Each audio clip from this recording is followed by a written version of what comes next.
The stars above Karis 9 burned with unnatural light.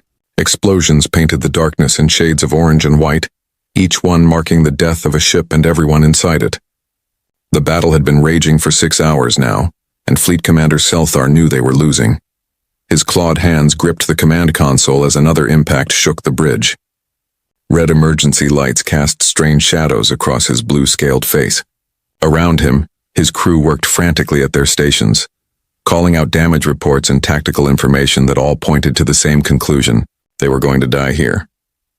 "Third wave incoming from Sector 7, announced his tactical officer, her voice steady despite the fear in her eyes. 43 Kreth destroyers. No, wait, 67. They just keep coming. Zelthar watched the display screen with the calm that came from accepting death. The Kreth ships moved across the starfield like a swarm of insects, which was fitting since the Kreth themselves looked like massive beetles standing upright.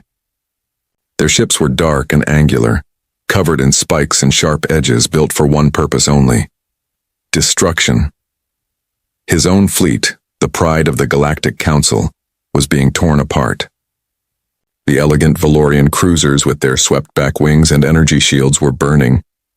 The Zephyrite frigates, made of living crystal that could repair itself, were shattering under sustained fire. The massive Thalen dreadnoughts, grown rather than built from bioengineered materials, were being overwhelmed by sheer numbers. "Commander, the Radiant Dawn is breaking apart," someone called out. That was the Zephyrite flagship. Zelthar had shared drinks with her captain just 2 days ago. They had laughed about old times and talked about retirement. Now she was dead, along with her crew of 800. "Pull all remaining ships back to defensive formation Delta 9, Zelthar ordered. "Focus all fire on their command carriers." It was a pointless order and everyone knew it. They had tried every formation, every tactic in the Council's military database. The Kreth simply had too many ships. For every one they destroyed, 3 more jumped in from hyperspace. It was their way of war. They bred fast, built ships faster, and threw both at their enemies until nothing remained. A young science officer named Liz looked up from her station. Her crystalline body caught the emergency lights and scattered them into rainbow patterns. She was Zephyrite, barely 20 cycles old, fresh from the academy. This was supposed to be a routine patrol mission. Instead, it was becoming her grave. "Commander, I am detecting massive energy buildup in the Kreth supercarrier," Liz said, her voice shaking slightly. "They are preparing to fire their main weapon." Zelthar felt something cold settle in his chest. The Kreth supercarrier's main weapon was a particle beam that could cut through a planet's crust. It had destroyed 3 Council worlds already. If they fired it here, it would slice through his remaining ships like they were not even there. "How long until they fire?" he asked. 3 minutes, Liz replied, 3 minutes. Zelthar looked around his bridge at the faces of his crew. They were all different species, all from different worlds, but they had become family over the years. They trusted him to lead them, to save them, and he had failed. "Open a channel to all ships," he said quietly. "All frequencies." The communications officer nodded, and a light appeared on Zelthar's console indicating the channel was open. He took a breath and began to speak. "This is Fleet Commander Zelthar to all Council ships. You have fought with honor and courage today. Your worlds will remember your sacrifice. It has been my privilege to serve with you." He paused, then added something that went against every regulation, every treaty, every promise the Council had made.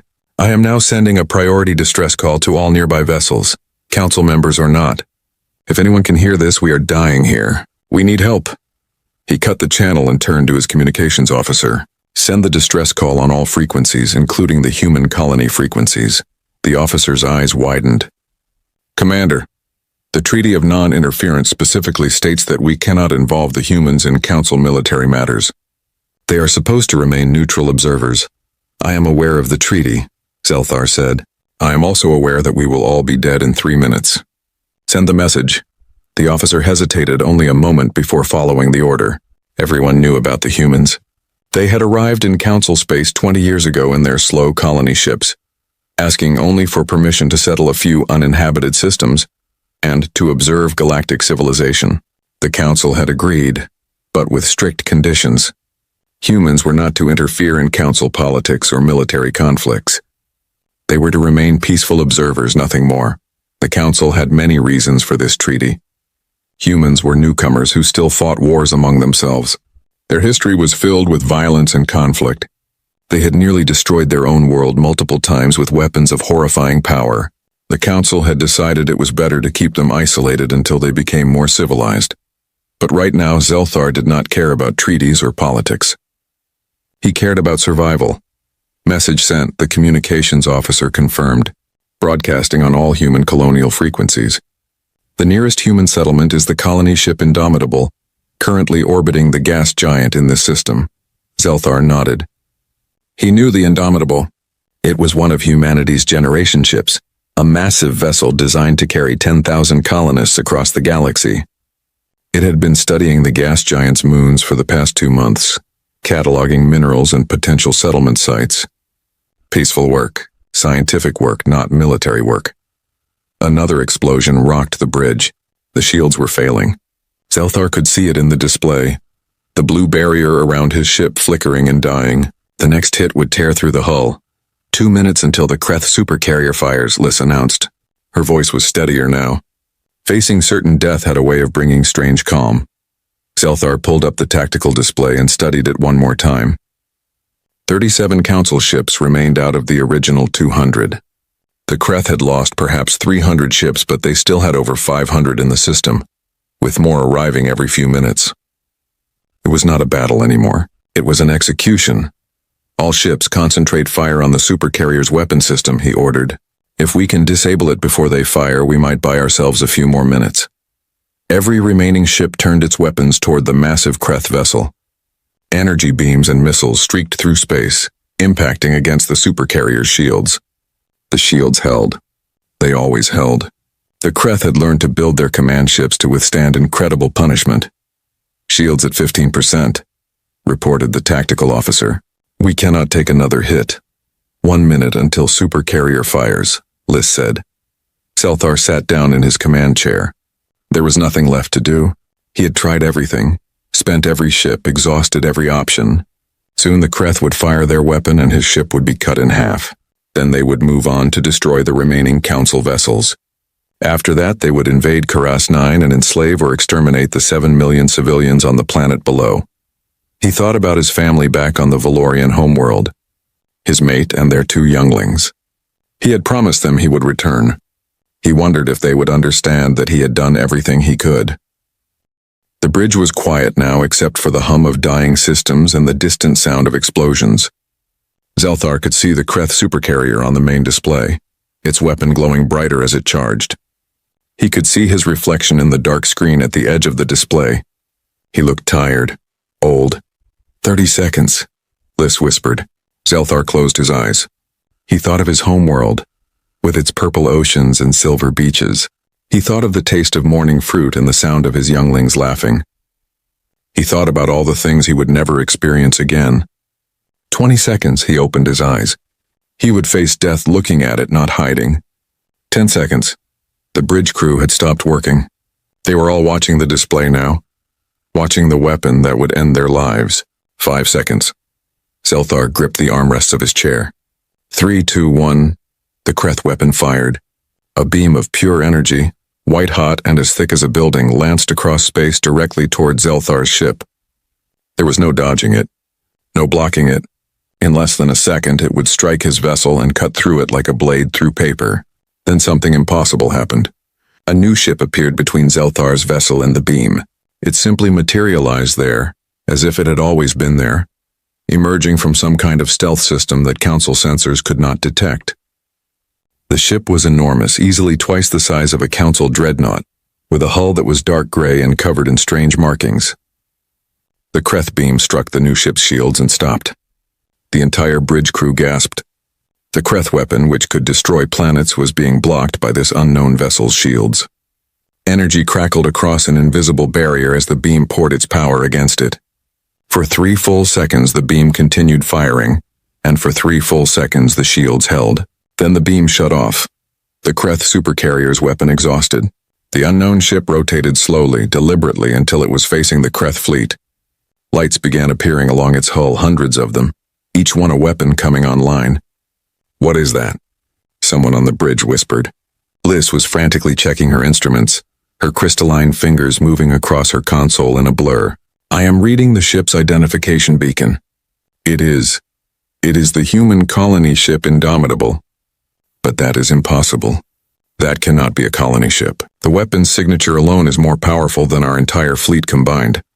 Zelthar stared at the display. Colony ship? That vessel looked nothing like the peaceful exploration ships the humans had shown the Council. It looked like it had been built for one purpose only: war. A transmission came through on the common frequency. The voice was female, speaking in the human language that the Council's computers automatically translated.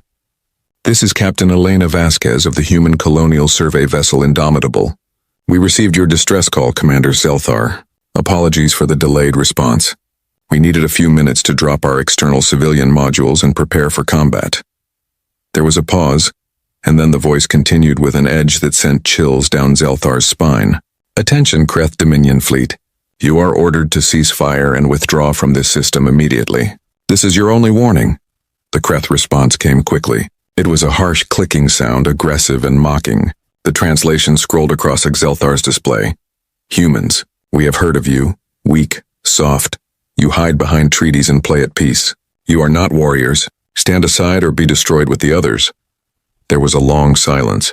Then Captain Vasquez spoke again, and this time there was something in her voice that reminded Zelthar of the predators on his homeworld, the ones that hunted in the dark.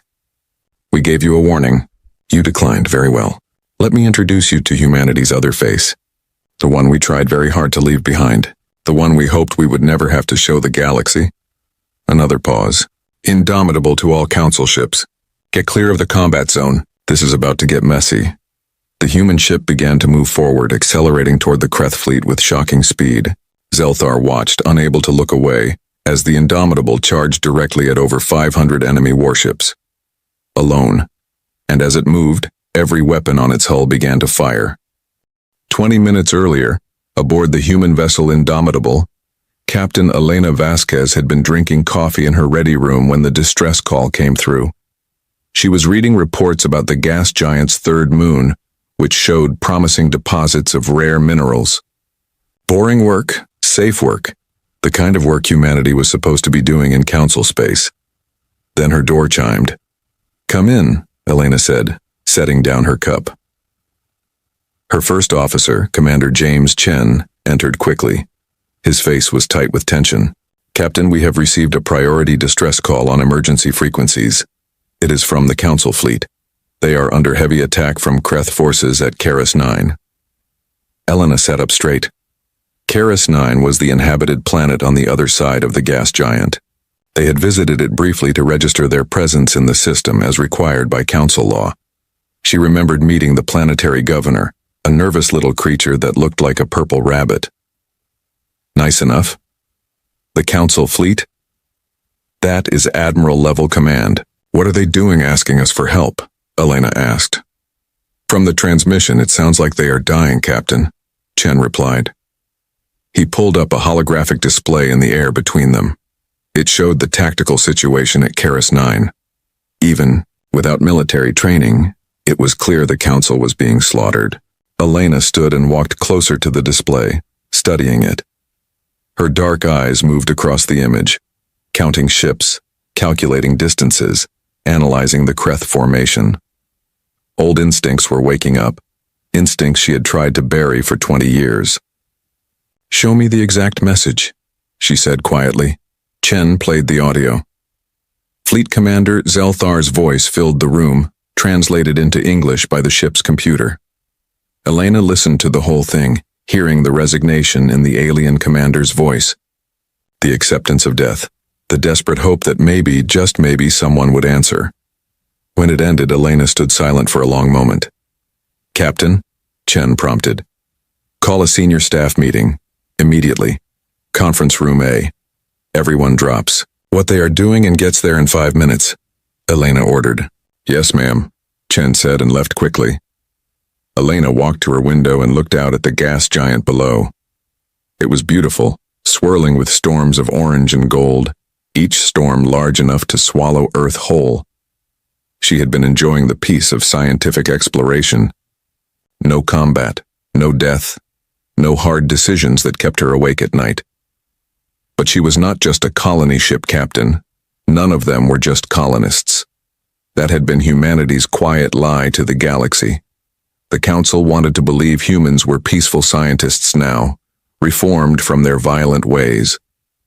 And humanity had been happy to let them believe it, because it was easier than explaining the truth.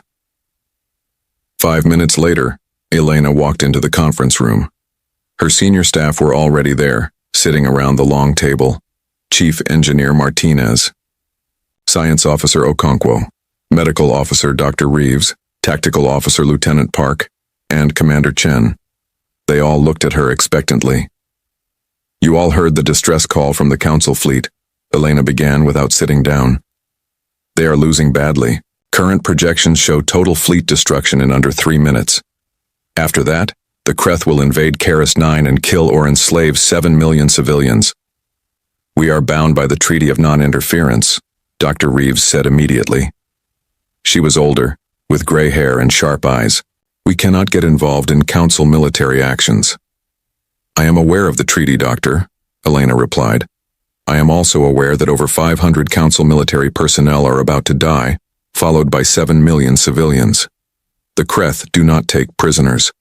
They take slaves. Those who cannot work are killed." Lieutenant Park leaned forward. She was young, Korean-American, with her black hair pulled back in a tight bun. "Captain, if we intervene, we will be violating our agreement with the Council. They could expel us from their space, revoke our colony rights." "True," Elena acknowledged. "On the other hand, if we do nothing, we will be safe and comfortable while millions die, knowing we could have helped." Silence fell over the room. Elena could see them all thinking, weighing the options, struggling with the decision. Finally, Chief Engineer Martinez spoke up. He was a big man with calloused hands and a thick Mexican accent. "Captain, I have to ask. Can we even help? I mean, the Indomitable is not really a colony ship, we all know that, but we are still just one vessel against their entire fleet." Elena smiled thinly. "That depends. How long would it take to drop the civilian modules and go to full combat configuration?" Martinez blinked. Then a slow smile spread across his face. "If we rush it, maybe 10 minutes. And weapons? All primary and secondary systems are functional. We have been running maintenance on them every week, even though the Council thinks we do not have any weapons. Railguns are ready. Missile pods are loaded. Electronic warfare suite is operational. Point defense is online." Martinez's smile grew wider. "She will fly, Captain, and she will bite hard." Elena looked around the table at each of them. "This is not my decision alone. The treaty says we cannot interfere. If we do this, we are ending humanity's observer status. We are involving ourselves in galactic warfare. The Council might not thank us. They might fear us instead. Everything could change. Or we could stay hidden behind our gas giant and pretend we heard nothing, Doctor," Reeves said quietly. "Is that who we are now?" "That is the question, is it not?" Elena replied. "We spent the last 20 years trying to convince the galaxy we are peaceful, that we have changed from the violent species we were. We worked hard to build that reputation. This will shatter it." Science Officer Okonkwo, who had been quiet until now, spoke up. He was Nigerian, with a deep voice and careful way of speaking. "Captain, I came on this mission because I believed humanity could be better than our history, that we could explore instead of conquer, learn instead of fight. But I also believe that being better does not mean being passive when others suffer. Peace is not the same as cowardice." "Well said," Commander Chen agreed. "I vote we help them." "As do I," Martinez added. "And I," said Lieutenant Park. Dr. Reeves sighed. "I suppose I cannot let you all become heroes without medical support. I vote yes as well." Elena looked at Okonkwo. "Science Officer?" "Yes, Captain. Let us show them what humanity can do when we choose to fight." Elena nodded slowly. "Unanimous then. Commander Chen, sound general quarters. All personnel to battle stations. Martinez, start dropping the civilian modules. I want full combat configuration in 8 minutes. 8? Martinez said. I said 10. Then you better hurry, Elena replied with a slight smile. The senior staff scattered to their duties. Within seconds, alarms began blaring throughout the massive ship. The Indomitable had been designed to look like a peaceful colony vessel from the outside. Huge rotating habitat rings for colonists, massive greenhouse domes, scientific laboratories, all the equipment needed for establishing a new human settlement. But underneath all that civilian equipment was something else entirely. A warship, one of humanity's most advanced combat vessels disguised and hidden in plain sight. The Council had asked humanity to promise they would not bring military ships into Council space. Humanity had agreed. They had brought colony ships instead. The Council had never asked what was underneath the colony equipment. Humanity had not volunteered the information. It was not technically a lie, but it was not exactly the truth either. Elena made her way to the bridge, which was already transforming. Panels were sliding back to reveal additional tactical displays. Weapon control stations were rising from the floor. The peaceful exploration bridge was becoming a combat command center. "Captain on the bridge," someone called out, and the crew snapped to attention. "At ease. Status report," Elena ordered, settling into her command chair. Lieutenant Park was at the tactical station now, her fingers flying across the controls.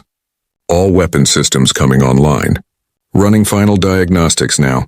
Shields at full power. Point defense grid activating. Navigation, plot a course to Karis 9, maximum combat speed," Elena ordered. The navigation officer, a young man named Thompson, looked up from his console. "Ma'am, at maximum combat speed we will arrive in approximately 10 minutes. But the Council fleet will be destroyed in 3. I am aware, Mr. Thompson. However, we need 8 minutes to finish our transformation, and I would prefer not to arrive half-dressed to a battle. Plot the course." "Yes, ma'am." Elena pulled up the tactical display on her command chair's armrest. She studied the Kreth fleet composition, their formation, their weapon signatures. Everything was being recorded by long-range sensors. She began formulating a battle plan, running scenarios in her head. The Kreth had numbers, but they fought in predictable patterns. Swarm tactics, overwhelming force. No subtlety. Humanity had spent 10,000 years fighting wars. They had learned a few things. "Time to full combat configuration?" Elena asked. 6 minutes, Captain, Martinez replied over the comm. "We are moving faster than planned. Turns out the crew is very motivated." Elena allowed herself a small smile. Her crew were all volunteers. They had all signed up knowing the truth about the Indomitable. They were colonists, yes, scientists and farmers and teachers, but they were also veterans, every single one of them. People who had served in Earth's military during the Consolidation Wars and earned the right to start over on a new world. The Council thought humanity had given up war. They had not. They had just gotten better at hiding it. 5 minutes to combat configuration, Martinez updated. On the tactical display, Elena watched the Council fleet dying. Ships were being destroyed every few seconds. She watched the Kreth supercarrier charging its main weapon. She calculated the firing time and the target. Fleet Commander Zelthar's flagship. "Mr. Thompson, I need you to calculate a very precise jump," Elena said. "The moment we finish transformation, I want us to exit stealth exactly between the Council flagship and that Kreth supercarrier's weapon trajectory." Thompson's eyes widened. "Ma'am, that will be extremely close to the beam path. If our shields fail, they will not fail. Calculate the jump." "Yes, ma'am." 2 minutes to combat configuration, Martinez called out. Elena stood and walked to the front of the bridge, looking out at the gas giant. Soon they would leave its shadow and enter the battle. She thought about her orders, about the choice they had made. There would be consequences. The Council would demand explanations. Other species would ask questions humanity had avoided for 20 years. But 7 million people would live. That was worth the price. 1 minute to combat configuration. "All weapons ready, Captain," Park reported. "We are fully armed and dangerous." "Shields at maximum," added the defensive systems officer. "Stealth system holding steady," said another crew member. 30 seconds. Elena returned to her chair and strapped in. "Helm, the moment Martinez gives the word, execute the jump to Karis 9. Tactical. The second we drop stealth, I want full sensor sweep and target acquisition on all Kreth vessels. Communications, prepare to broadcast on all frequencies." The bridge crew acknowledged their orders. 10 seconds, Martinez said.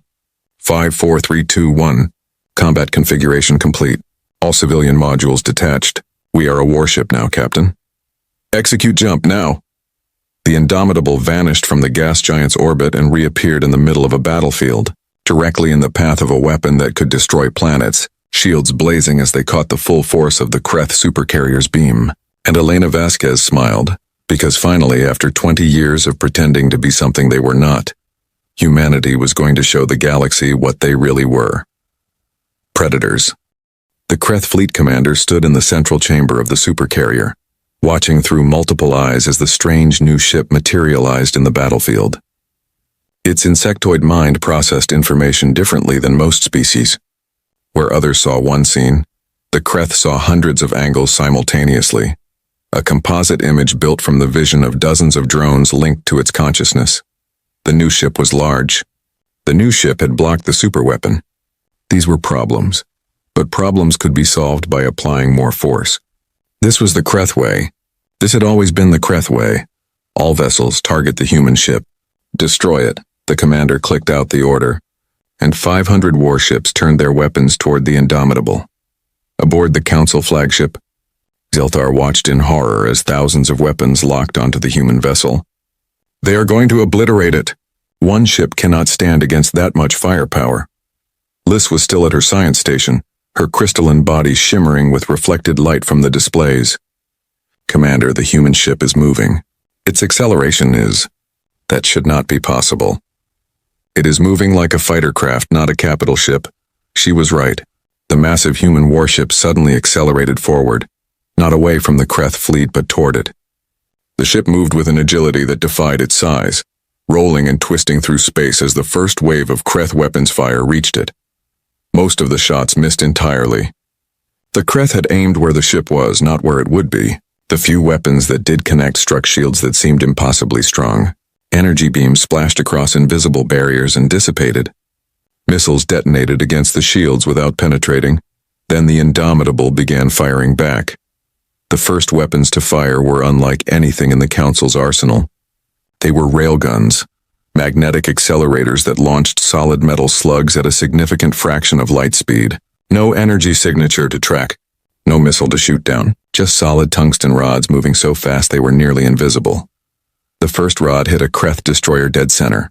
The ship's shields, designed to stop energy weapons, did nothing against solid matter moving at that velocity. The rod punched through the hull, through the interior, and out the other side. The destroyer broke in half, atmosphere venting in frozen clouds. 3 more destroyers died in the next 2 seconds. What kind of weapon is that? Zelthar breathed. Kinetic projectiles, Liz said, her voice full of wonder and fear. Solid matter accelerated to extreme velocities. It is so simple, so primitive. Why did we never think to use something like that? Because it was barbaric, Zelthar thought.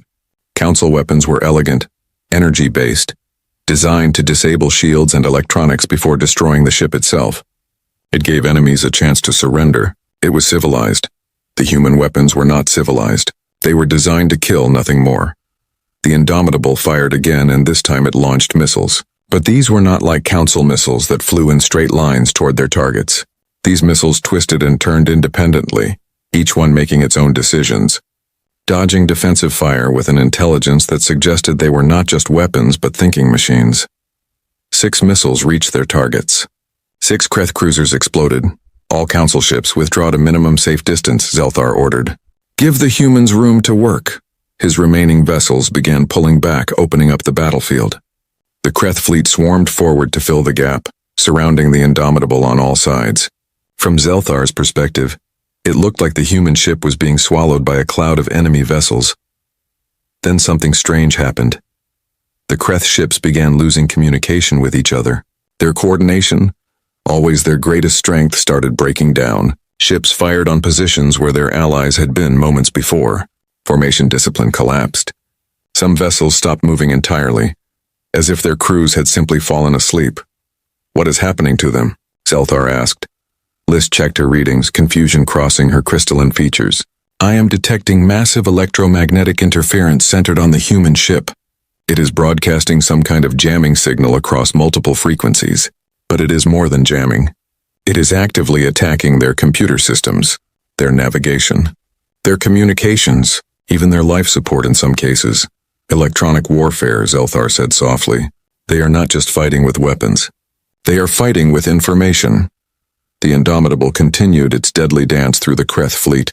It did not fight like a council ship, holding position and trading fire until shields failed.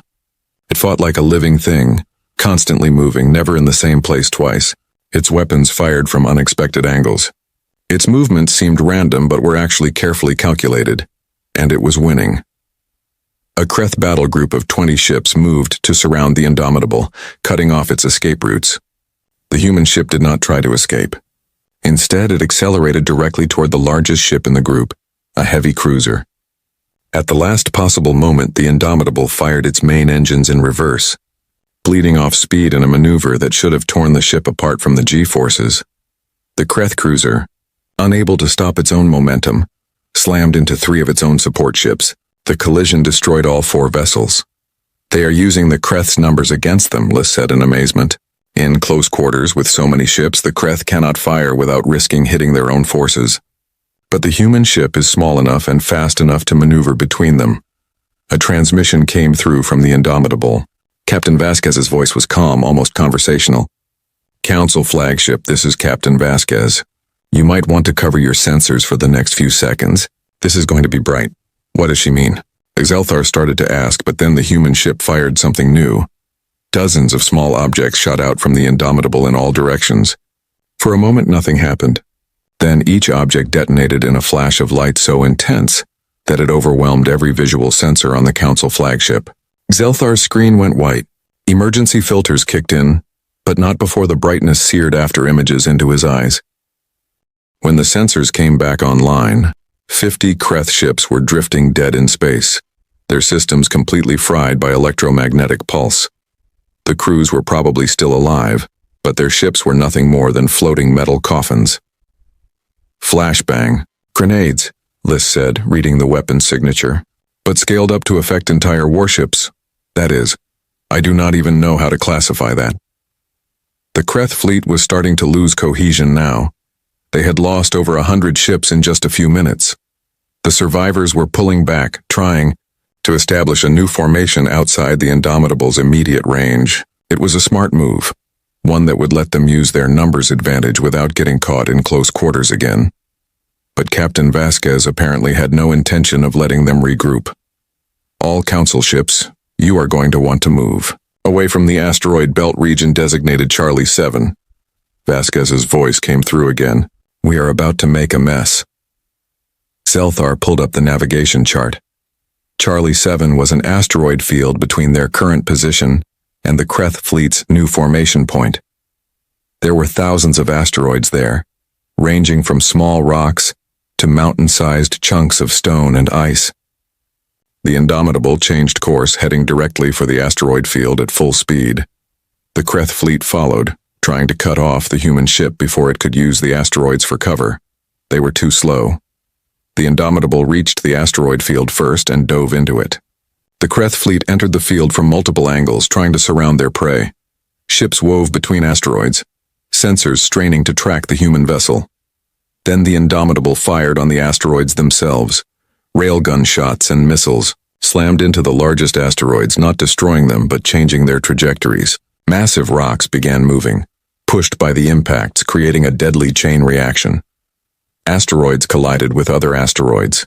The entire field became a storm of moving debris. The Kreth ships, built for open space combat, could not maneuver fast enough. Asteroids the size of buildings slammed into hulls at high velocity. Ships that dodged one rock crashed into another. Within minutes, 70 more Kreth vessels were destroyed, and the survivors were desperately trying to escape the field. The Indomitable emerged from the opposite side of the asteroid field completely undamaged. "They are thinking three-dimensionally," Zelthar said in wonder. "They are not just fighting the enemy ships. They are using the entire battlefield as a weapon. The asteroids, the debris from destroyed ships, even the enemy vessels themselves. Everything is a tool." On his display, he watched as the human ship fired a missile that appeared to miss its target completely. The missile flew past a Kreth destroyer and kept going. The Kreth ship began turning to pursue the Indomitable, clearly thinking it was safe. Then the missile turned around, coming back from behind where the Kreth ship's defenses were weakest, and struck the engines. The destroyer exploded. "Their missiles can think," Liz said. "They wait for the optimal moment to strike. They coordinate with each other. They learn from their environment. This is not just technology. This is artificial intelligence on a level we have never seen." The Kreth fleet was down to about 350 ships now. They had lost almost a third of their forces to a single enemy vessel. But they were Kreth. They did not retreat. They did not surrender. They had only one strategy: overwhelm through numbers. The Kreth supercarrier, which had been hanging back and letting its smaller ships do the fighting, now moved forward. It was massive, 10 times the size of the Indomitable, with weapons that could destroy fleets. Around it clustered 100 of the remaining Kreth ships, forming a protective shell. The supercarrier's main weapon began charging again. "Captain, Vasquez, the Kreth supercarrier is preparing to fire its primary weapon," Zelthar transmitted. "At this range it will not miss." "I know," Vasquez replied. "We are tracking it. Do not worry, Commander. We have a plan for that." "What plan could possibly work against that weapon?" Zelthar muttered. He got his answer moments later. The Indomitable stopped running. It simply halted in space, turned to face the supercarrier directly, and began charging its own weapons. Not the railguns or missiles. Something else. Energy readings were spiking across multiple spectrums. The human ship was gathering power, lots of it, channeling it into something at the front of the vessel. "What are they doing?" Liz asked. "If they try to match firepower with the supercarrier, they will lose. That ship is 10 times their size." The Kreth supercarrier finished charging. The massive weapon at its bow glowed with deadly light. Around it, the protective fleet of Kreth ships moved into position to prevent any last-minute attacks on their flagship. Then Captain Vasquez's voice came through one more time, and there was something different in her tone now. Something hard and cold and final. "Commander Zelthar, I need you to do me a favor. If we do not survive this, please tell the Council that we tried to do this the clean way. We tried to minimize casualties and fight by their rules. But the Kreth left us no choice. Tell them we are sorry for what we are about to do." "Sorry for what?" Zelthar asked, but he already knew he was not going to like the answer. "For reminding the galaxy why our ancestors were so terrifying," Vasquez said. "For showing everyone why the Council was right to keep us isolated. For proving that humanity never really gave up our old weapons. We just stopped talking about them." On every display across the Council flagship, new readings began appearing. Radiation signatures. Specific radiation signatures that made Zelthar's blood run cold. "No," he whispered. "That cannot be. Those weapons are banned. Every civilized species in the galaxy outlawed them 10,000 years ago." The Indomitable fired. Nuclear missiles streaked across space toward the Kreth supercarrier, each one carrying a warhead that split atoms to release energy that should never have been weaponized. The Kreth ships tried to intercept them, but there were too many missiles coming too fast. 3 got through the defensive fire. That was all it took. The missiles detonated against the supercarrier's shields in flowers of atomic fire. Energy that came from breaking the fundamental building blocks of matter washed across the Kreth flagship. For a moment, it seemed like the shields might hold. Then they failed, and the next 2 missiles struck the hull directly. The Kreth supercarrier broke apart in a series of explosions that lit up the entire battlefield. The protective fleet around it was caught in the blast wave and destroyed instantly. Secondary explosions rippled through the dying ship as its own weapons and power systems detonated. When the light finally faded, the supercarrier was gone. In its place was only debris and radiation. The remaining Kreth fleet stopped advancing. For the first time in the battle, they hesitated. Aboard the Council flagship, Zelthar stared at his displays in shock. They used nuclear weapons. Actual nuclear weapons. I thought humans had given those up. I thought they had evolved past such barbaric tools. Apparently not, Liz said quietly. They just stopped admitting they still had them. The Indomitable slowly turned to face the remaining Kreth ships. It was damaged now. Zelthar could see scorch marks on its hull, sections where armor had been torn away. The battle had not been without cost, but it was still functional, still dangerous, still very clearly the most powerful ship in the system. Captain Vasquez's voice rang out across all frequencies, addressing the Kreth fleet directly. Your supercarrier is destroyed. Your fleet is broken. You have lost. Withdraw now or we will finish this the hard way, and trust me, you do not want to see what the hard way looks like. For a long moment, nothing happened. The Kreth did not respond. They did not move. Then, slowly, the remaining Kreth ships began turning away. Their engines flared as they accelerated toward the edge of the system. They were retreating. The Kreth, who never retreated, were running away. The battlefield fell silent. The shooting stopped. The explosions ceased. The only sounds were the crackle of dying ships and the hum of damaged systems. And humanity stood victorious. Inside the Indomitable, things were not as victorious as they appeared from the outside. Captain Elena Vasquez stood on her bridge, gripping the armrest of her command chair as another damage report came through. The ship shuddered slightly, a sensation that should not happen on a vessel this size. It meant structural damage, bad structural damage. Fire in sections 12 through 14, Commander Chen reported from his station. Damage control teams are responding. We have lost main power to decks 7 and 8, switching to emergency reserves. Casualties? Elena asked, though she already knew the answer would hurt. 17 dead, 34 wounded. Medical bay is overwhelmed. Dr. Reeves is requesting assistance from any crew members with medical training, Chen said quietly. Elena closed her eyes for just a moment. 17 people. 17 families that would receive messages telling them their loved ones had died in a battle they were never supposed to fight. 17 names to add to the list of souls weighing on her conscience. But 7 million civilians on Karis 9 were alive. The Council fleet still existed. The Kreth had been driven off. Sometimes command meant making terrible calculations about acceptable losses. Elena hated those calculations. Send anyone who can help to medical. Priority on the wounded, and Chen, start a list of everyone we lost. Names, ranks, families, I will write the letters myself, she said. Yes, ma'am. Lieutenant Park looked up from her tactical station. Her face was pale, and there was blood on her uniform from a console that had exploded during the battle. Captain, the Kreth fleet is still withdrawing.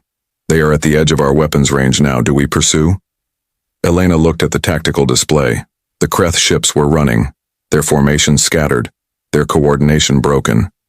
She could chase them, could destroy more of them, could make sure they never threatened this system again.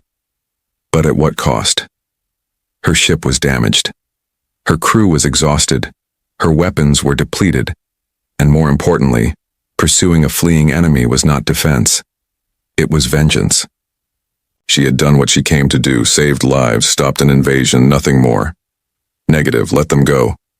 We are not here to hunt them. We are here to protect the Council worlds, Elena said firmly. They will regroup. They will come back, Park warned. Maybe, but not today. And when they do come back, the Council will be ready for them. Our job is done. Elena replied. She turned to her communications officer. Get me a secure channel to Fleet Commander Zelthar. It is time we had a conversation. While her crew worked to establish the connection, Elena walked to the front viewport and looked out at the battlefield. It was horrifying. Hundreds of destroyed ships floated in the darkness, each one a tomb for crews that would never go home. Debris fields stretched for thousands of kilometers. The supercarrier's remains glowed with residual radiation that would make this area of space dangerous for years. War was always ugly, but seeing it like this, in the cold silence of space, made it somehow worse. There was no glory here, just death and waste and the horrible efficiency of weapons designed by minds that had spent millennia learning how to kill. Captain, I have Fleet Commander Zelthar on a secure channel, the communications officer said, on screen. The viewport shifted to show the interior of the Council flagship's bridge. It was a mess. Sparking consoles, damaged displays, crew members working frantically to keep systems running. In the center of it all stood Zelthar, his blue scales scorched in places, one arm hanging limply at his side. But he was alive. Fleet Commander, Elena said with a nod. How is your ship? Alive, thanks to you. Though barely, Zelthar replied. His voice was strained with exhaustion and pain. Captain Vasquez, I must thank you for responding to our distress call. Without your intervention, we would all be dead now. You are welcome. How many ships did you lose? Out of 200? We have 37 ships still capable of flight. Maybe 50 if we include the ones that can limp home with assistance. We lost over 2,000 crew members, Zelthar said, and Elena could hear the weight of command in his voice. She knew that weight well. But it would have been all of us without you. Elena nodded. We did what anyone should have done. You asked for help. We helped. That is not entirely true, is it? Zelthar said carefully. The Treaty of Non-Interference specifically prohibits human involvement in Council military operations. By coming to our aid, you have violated that treaty. Yes. Yes, we have, Elena admitted. I made that choice knowingly. My crew supported it unanimously. We understood the consequences. And yet you came anyway. Commander, let me ask you something. If you received a distress call from a human colony under attack, treaty or no treaty, would you have responded? Zelthar was silent for a moment. Then he said quietly, Yes, I would have. Honor demands it. Exactly. So perhaps our two species are not so different after all. A small smile crossed Zelthar's reptilian features. Perhaps not. Though I must say, your ship is quite different from what we expected. The Council was under the impression that human vessels were peaceful colony ships with minimal defensive capabilities. The Indomitable is a colony ship, Elena said carefully. We have greenhouses, living quarters, educational facilities, all the things needed to establish a new human settlement. It just happens that underneath all that colony equipment is a fully functional warship. We never lied to the Council. We just did not volunteer all the information. A lie of omission is still a lie, Captain. True. But given what just happened, here are you really complaining? Zelthar laughed, though it sounded painful. No. No, I suppose I am not.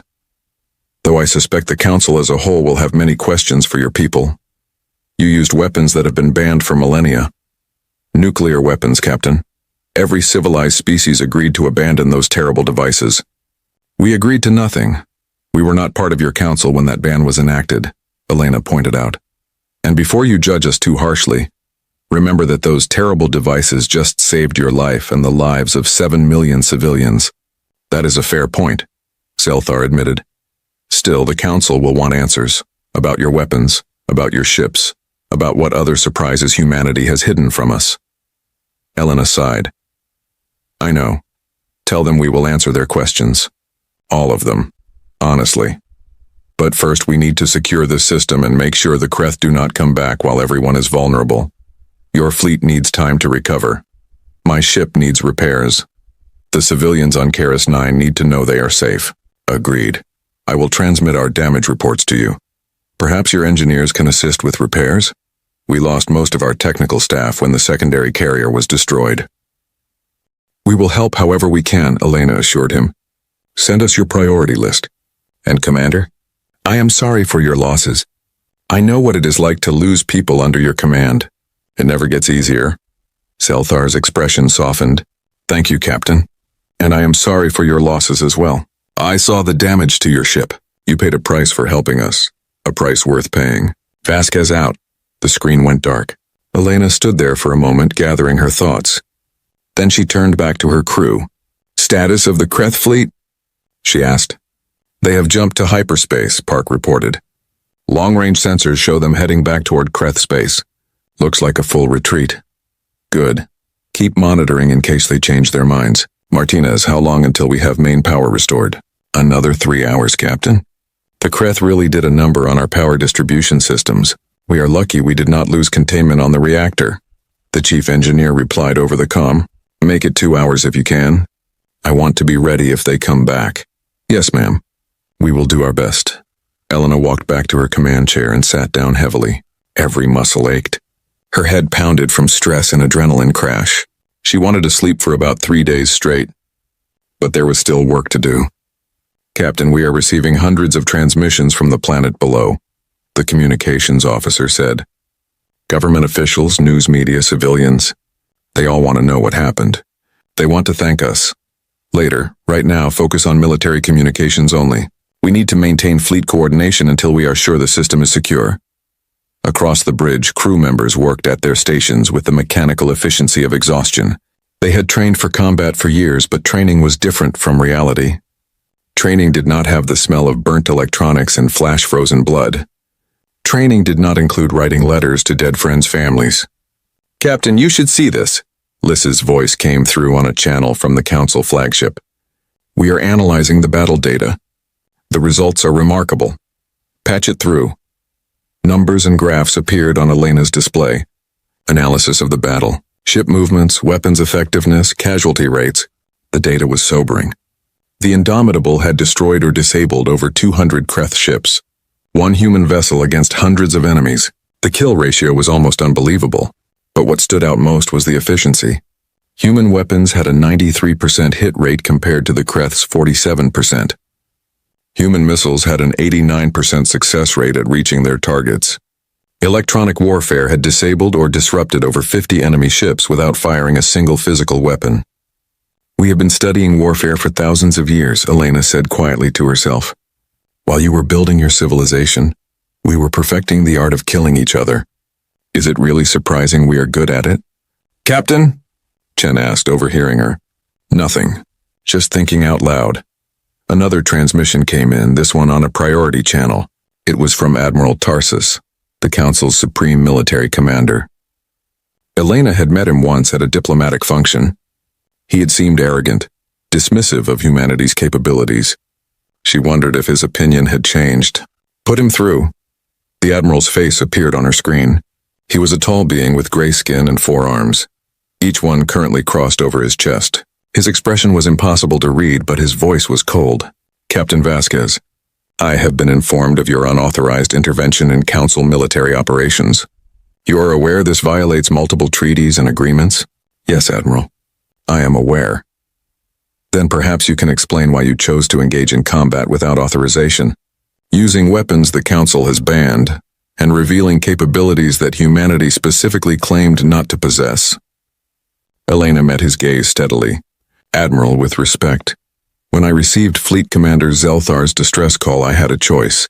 I could follow treaties and let thousands of people die, or I could violate those treaties and save lives. I chose to save lives. I would make the same choice again. You understand this will have consequences?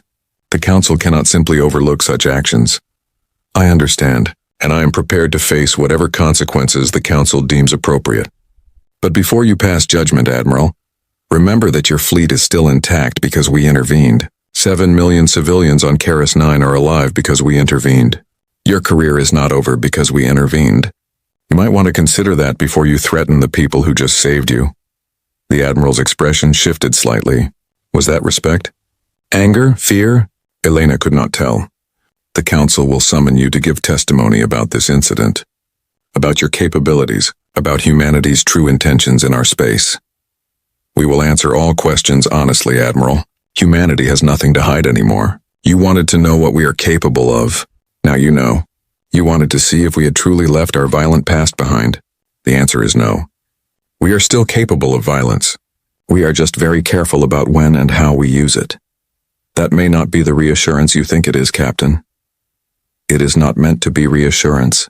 It is meant to be truth. You can trust us to help when you need it, but you cannot trust us to be harmless. We are not harmless. We are just choosy about our targets." Admiral Tarsus studied her for a long moment. "I will relay your message to the Council. Expect a formal summons within the week. Until then, you are to remain in this system. Is that understood?"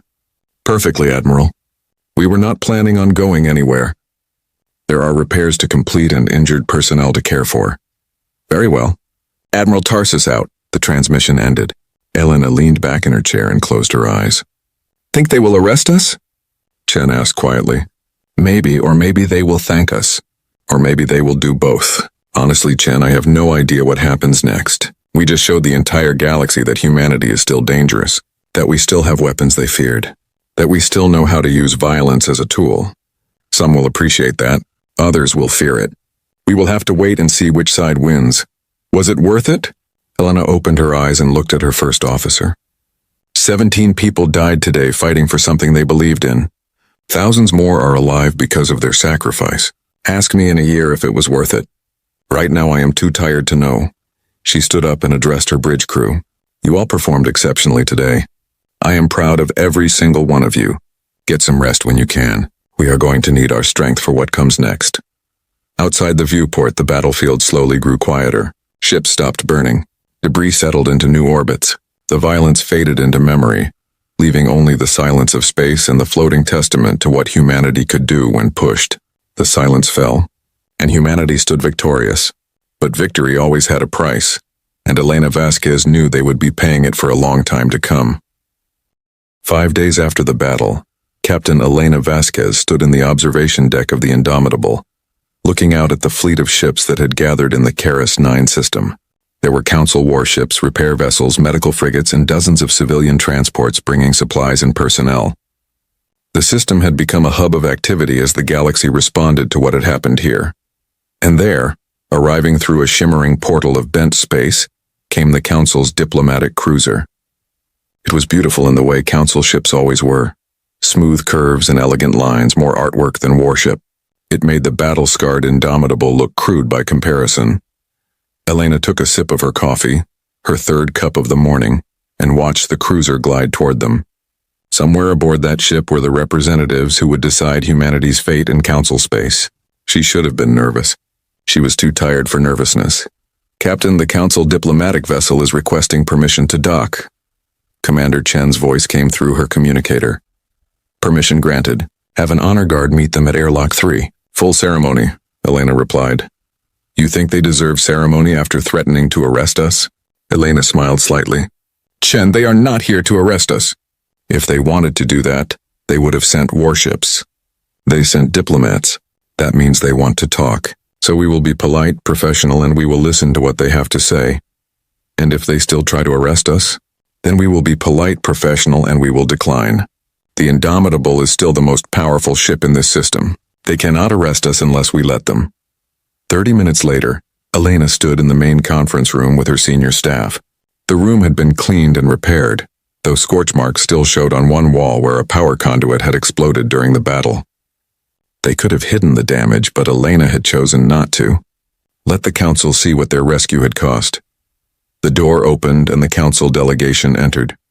There were 5 of them, each representing a different member species. Elena recognized Admiral Tarsus immediately, his gray skin and forearms distinctive even in civilian diplomatic robes. Beside him walked an elderly Valorian female with scales that had faded to pale blue with age. A Zephyrite whose crystalline body refracted the light into rainbow patterns. A Thalen who looked like a mobile plant, green and flowing. And finally, a small furry creature that Elena's database identified as a Kelvin, one of the Council's founding species. Captain Vasquez, the Valorian said, stepping forward. I am Council Elder Shara. We appreciate your willingness to meet with us. Elder Shara, welcome aboard the Indomitable. Please have a seat. Elena gestured to the conference table. Everyone sat. For a moment there was awkward silence as both groups studied each other. Finally, Elder Shara spoke. Captain, we are here because the Council needs to understand what happened in this system. We need to know what humanity is capable of. What your intentions are, whether we can trust you. I understand. Ask your questions. I will answer them honestly, Elena said. Admiral Tarsus leaned forward. Let us start with the obvious question, your ship. The Indomitable was registered as a colony vessel, yet you revealed combat capabilities exceeding our most advanced warships. Did you lie to the Council about the nature of your vessels? No, Admiral. The Indomitable is a colony ship. We have full facilities for establishing a human settlement. Greenhouses, living quarters, manufacturing equipment, everything needed for colonization. However, we designed our colony ships with dual purposes. The civilian equipment can be detached, revealing military systems underneath. We never claimed to be unarmed. We simply did not advertise our full capabilities. That seems like deception, the Thalen delegate said, its voice like rustling leaves. Perhaps, but consider it from our perspective. We are newcomers to a galaxy that has been settled for thousands of years. We are outnumbered, isolated, far from our homeworld. Would you trust your survival to the goodwill of strangers, or would you take precautions? Elena replied calmly. The Kelvin, who had been silent until now, spoke in a high-pitched voice. A fair point. But your weapons? You use nuclear devices? Those have been banned by council law for over 10,000 years. They are considered weapons of mass destruction, inhumane and indiscriminate. They saved Fleet Commander Zelthar's life. They saved this planet. They stopped the Kreth invasion. Were they inhumane when they accomplished all that? Helena asked. They could have caused massive collateral damage. Radiation poisoning. Long-term environmental effects, the Kelvin countered. All of which we took into account. Our nuclear weapons are not the crude devices species used 10,000 years ago. They are precision instruments. The radiation signatures were calculated to dissipate within days, not years. There will be no long-term environmental impact. We do not use weapons carelessly, Council member. We use them effectively. Elder Shara raised a hand, stopping the debate before it could escalate. Captain, I think what my colleagues are trying to understand is whether humanity can be trusted with such power. Your species has a violent history. You fought wars among yourselves for thousands of years. You nearly destroyed your own world multiple times. The Council has concerns about allowing a species with such tendencies to operate freely in our space. Elena had been expecting this. She took a moment to gather her thoughts before responding. Elder Shara, you are correct. Humanity has a violent history. We fought terrible wars. We made horrifying weapons. We did things we are not proud of. But that history is exactly why you can trust us. I do not follow, the Elder said, confusion crossing her features. We know what war costs because we have paid that price over and over. We know what it means to lose millions of lives to violence. We understand the consequences of weapons that can destroy worlds. And because we understand these things, we are very careful about when and how we use force. Yes, we are capable of violence. But we are also capable of restraint. The Indomitable could have pursued the retreating Kreth fleet and destroyed it completely. We did not. We defended the Council and then stopped. We did not seek glory or revenge. We sought only to protect. The Zephyrite delegate, who had been quietly observing, finally spoke. Your words sound reasonable, Captain, but actions speak louder than words. You violated the Treaty of Non-Interference. You involved yourself in Council military affairs without authorization. How can we trust you to follow any agreements if you break them when convenient? This was the harder question. Elena met the Zephyrite's crystalline gaze directly. You are right. We broke the treaty. I made that decision and I stand by it. But I want you to understand why. When Fleet Commander Zelthar sent that distress call, we had a choice. Follow a treaty that told us to remain neutral or save lives. The treaty was written during peacetime by people sitting safely behind desks. But in the moment when thousands were dying, that treaty seemed less important than doing what was right. So I made a choice. I chose people over politics. I chose action over compliance. If that makes me untrustworthy in your eyes, so be it. But I would rather be untrustworthy and alive than honorable and dead. The room fell silent. Elena could see the Council members exchanging glances, having some kind of silent communication she was not part of. Finally, Admiral Tarsus spoke, and his voice had lost some of its earlier coldness.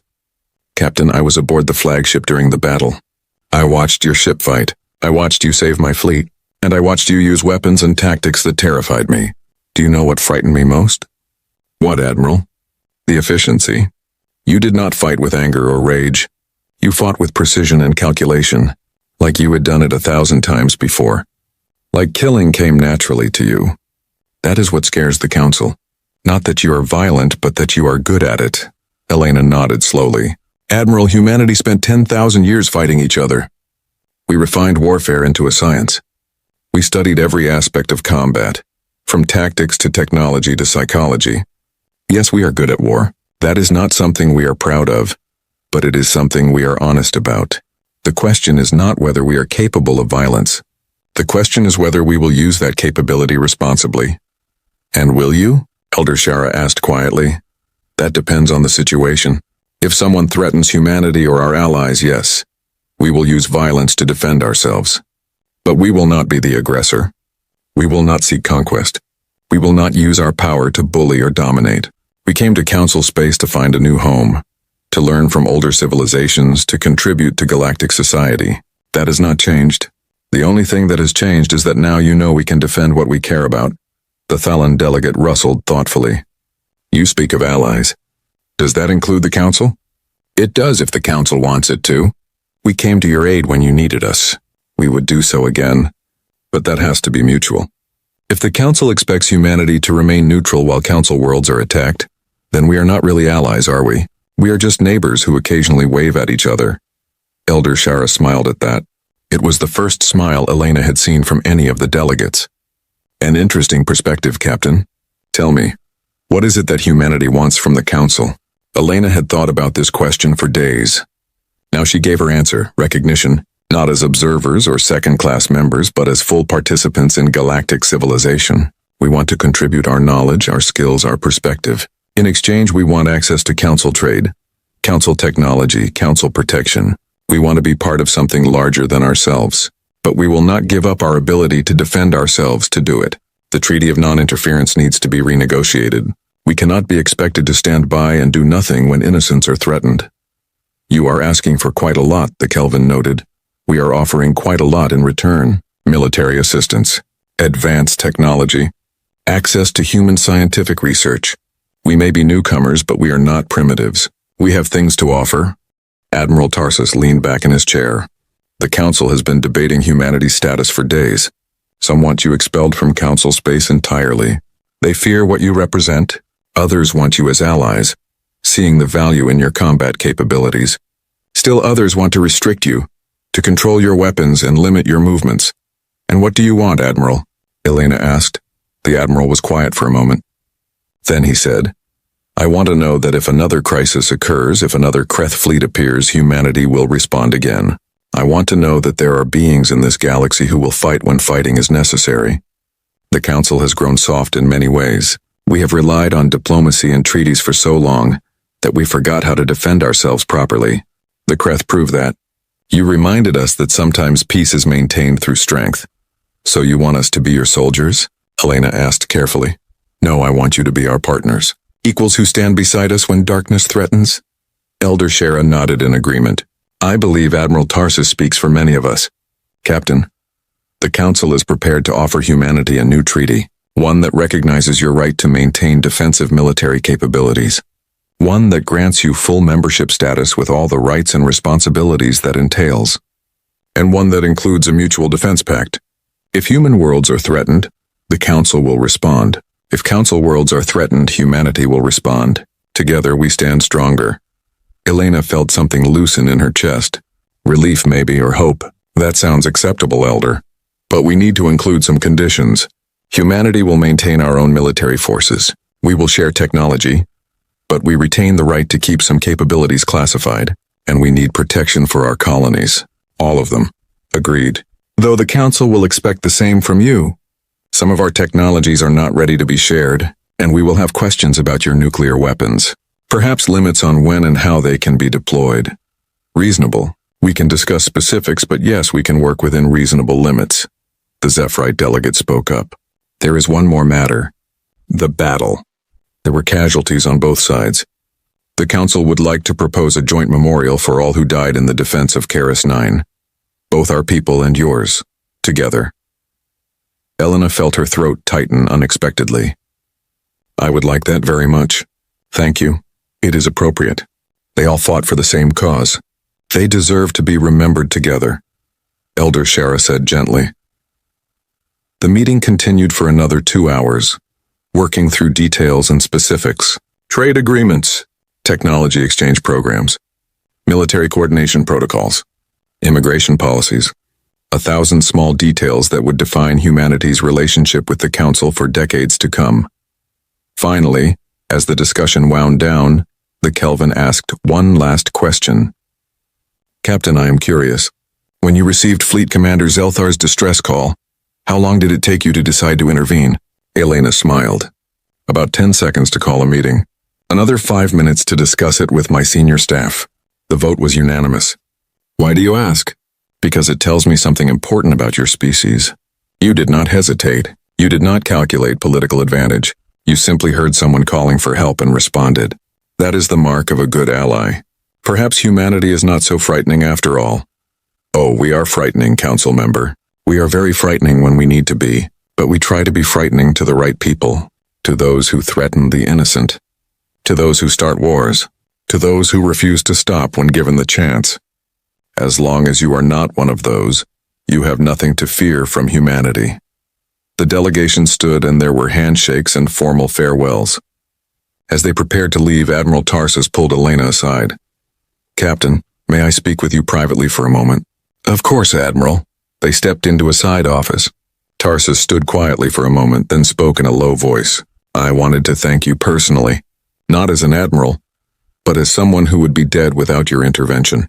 My crew would be dead. My family would have received a message telling them I was not coming home. You prevented that. Whatever differences the Council may have with humanity, I will never forget that you saved my life." Elena nodded. "You are welcome, Admiral. But I did not save you alone. My crew fought that battle. 17 of them died doing it. They are the ones who deserve the thanks. I know. I am having a monument commissioned on the Council homeworld. It will list the names of everyone who died defending Keras 9. Your people will be remembered alongside ours. Equally. Honorably. That means more than you know, Admiral. Thank you." Tarsus nodded and left. Elena stood alone in the small office for a moment, collecting herself. Then she returned to the conference room where her senior staff was waiting. "Well?" Commander Chen asked. "How did it go?"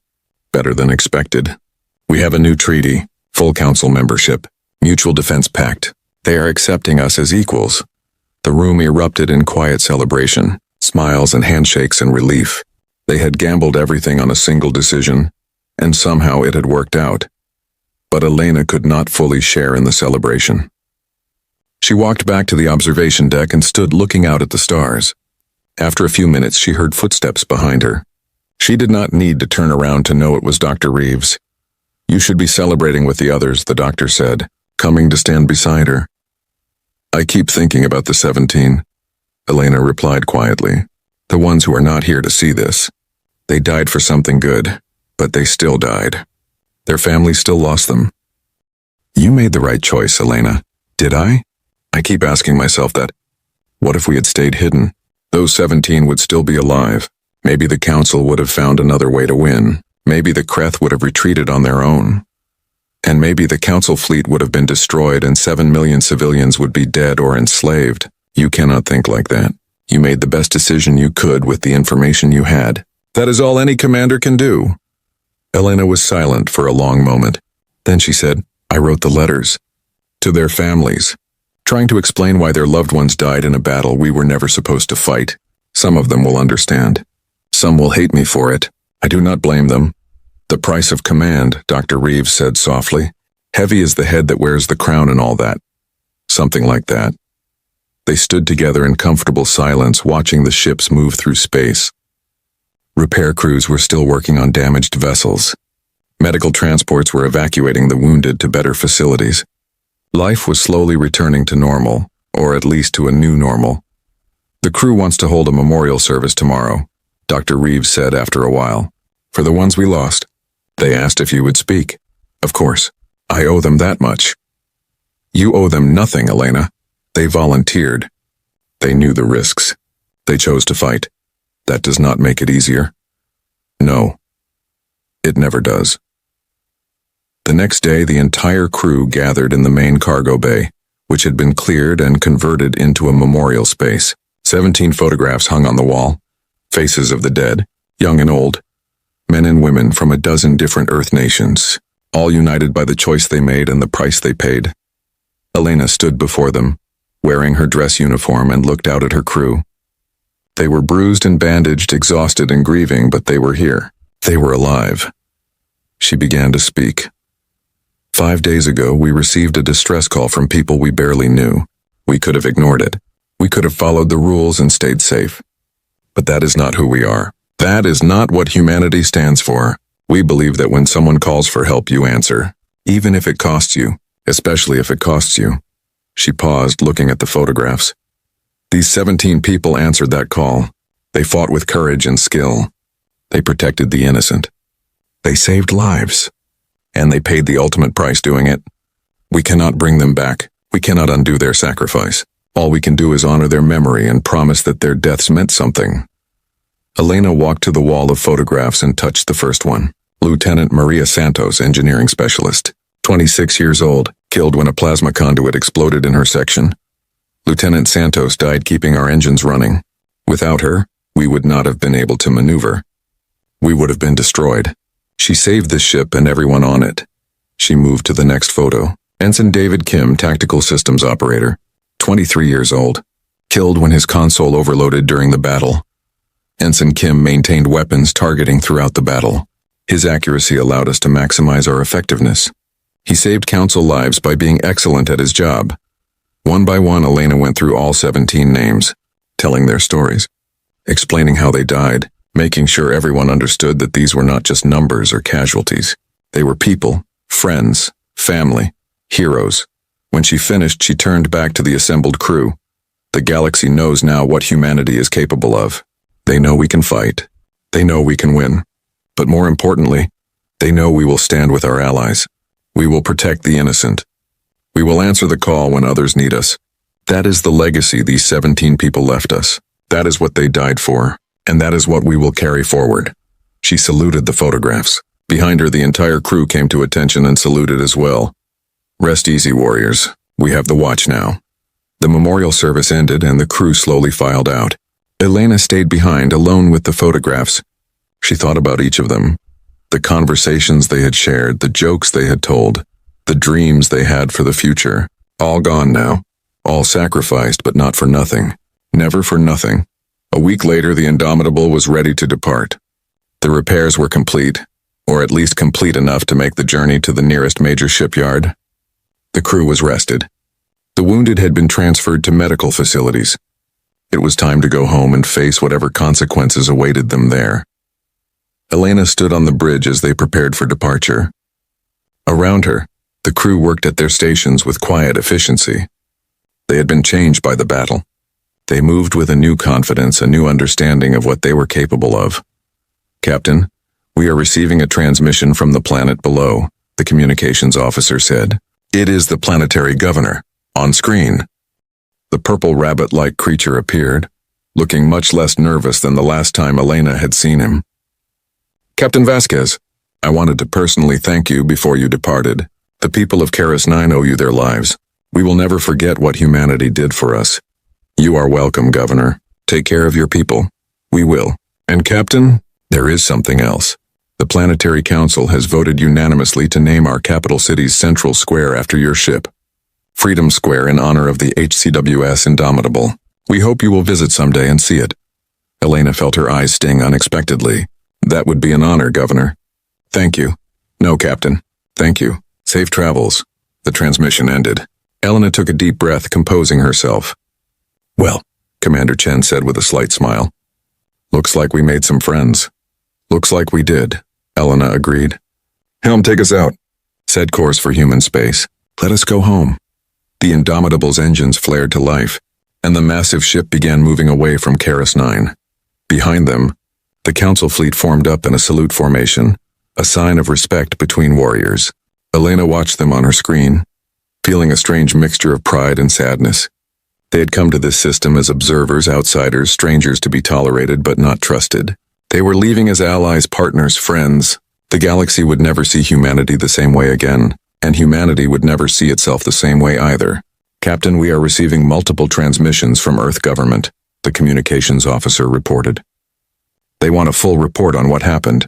Also, there are about 3,000 news requests from various media outlets. Everyone wants to interview the crew." Elena sighed. "Of course they do. Tell Earth we will provide a full briefing upon arrival. As for the media, refer them to public affairs. The crew needs rest, not interviews." "Yes, ma'am." As the ship accelerated toward the jump point that would take them home, Elena allowed herself to relax slightly. The hard part was over. They had fought the battle, won the war, secured the peace. Now came the easier part, explaining it all to the politicians and bureaucrats back home. She smiled at that thought. Politicians were nothing compared to a Kreth supercarrier. "Captain," Lieutenant Park called out. "Long-range sensors are detecting something. Multiple ships jumping in at the edge of the system. Elena's smile vanished. Kreth? No, ma'am. These are human ships. A lot of them. I count 15 vessels, all military configuration. They are broadcasting council authorization codes. What? Elena pulled up the sensor data. Park was right. 15 human warships had just arrived in the Keras-9 system, and they were flying council colors alongside human flags. A transmission came through. The face that appeared on her screen was familiar. Admiral Margaret Chen, commander of the Human Defense Fleet and James Chen's aunt. Captain Vasquez, this is Admiral Chen.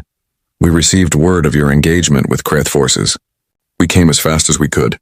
Looks like we are a bit late to the party. Elena laughed, surprise and relief mixing together. Admiral, it is good to see you. Yes, you missed the excitement. But your timing is perfect. The Council just granted us full membership status. We are allies now. The Admiral's stern expression broke into a wide grin. Outstanding work, Captain. Your actions here have changed everything for humanity. Earth government has authorized me to establish a permanent Council defense fleet. We will be coordinating with Council forces to strengthen the border against future Kreth incursions. That is excellent news, Admiral. It is. And Captain, you and your crew are heroes back home. There are parades being planned, medals being commissioned, the whole works. Enjoy your moment. You earned it. Thank you, Admiral. But we were just doing what needed to be done. That is what heroes always say. Chen out. The transmission ended. Elena looked around her bridge at her crew. They were grinning now, the weight of the past week finally lifting. Looks like we started something, Commander Chen said. Looks like we did, Elena agreed. Helm, resume course. Let us go home and see what we started. The Indomitable jumped to hyperspace, leaving the Keras-9 system behind. But the effects of what happened there would ripple across the galaxy for years to come. Humanity had revealed itself to the Council, not as peaceful observers, but as powerful allies. The balance of galactic power had shifted, and it had all started with a simple decision. When someone called for help, humanity answered. Years later, historians would point to the Battle of Keras-9 as the moment everything changed. The moment humanity stepped onto the galactic stage not as students but as equals. The moment the Council realized that the newcomers from Earth were not to be dismissed or managed, but to be respected and feared. But for Elena Vasquez and her crew, it was simpler than that. They had heard people crying out in the darkness, and they had brought light. They had seen evil advancing, and they had stood against it. They had been given a choice between safety and honor, and they had chosen honor. That was all. That was enough. The battlefield had fallen silent.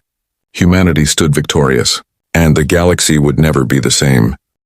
The radar screen in front of Susan Miller beeped loudly.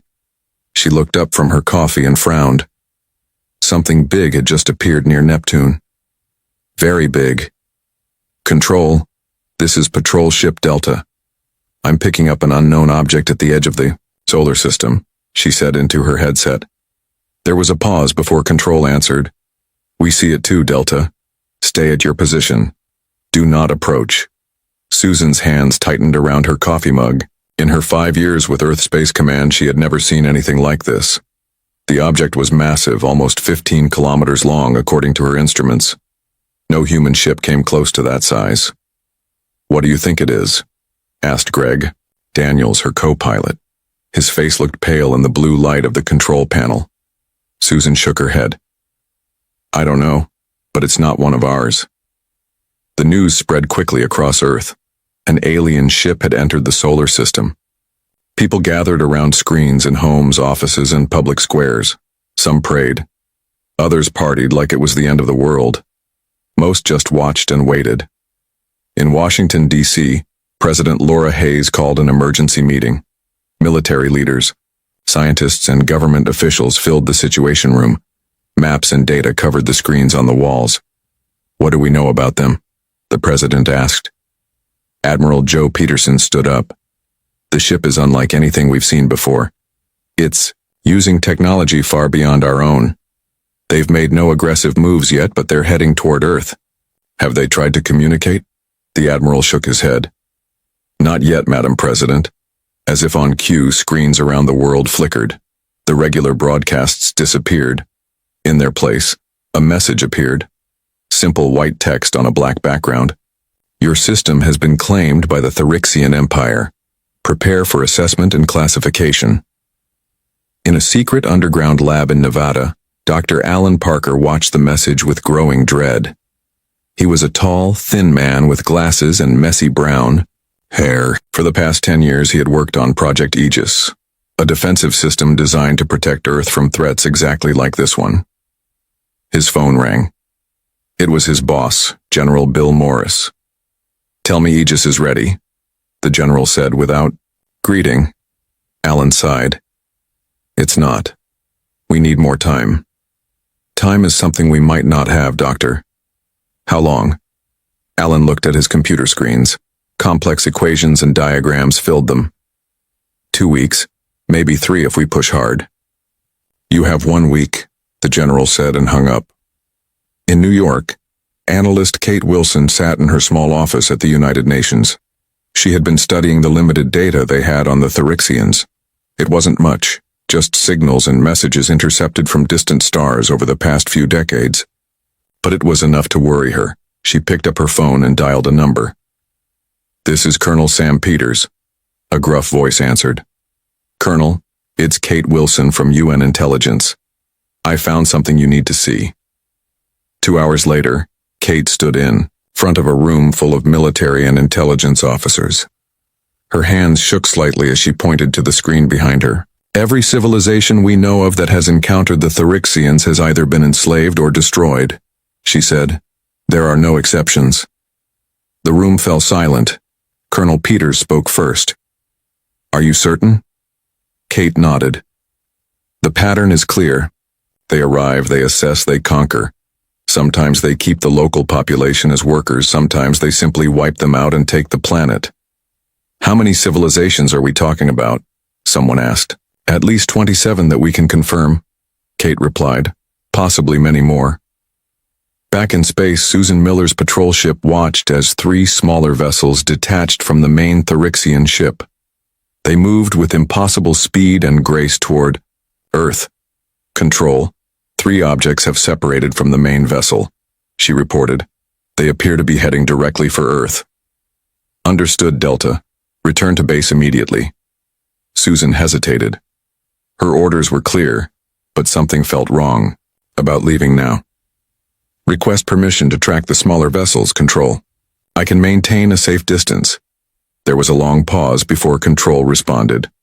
"Permission granted, Delta, but do not engage under any circumstances."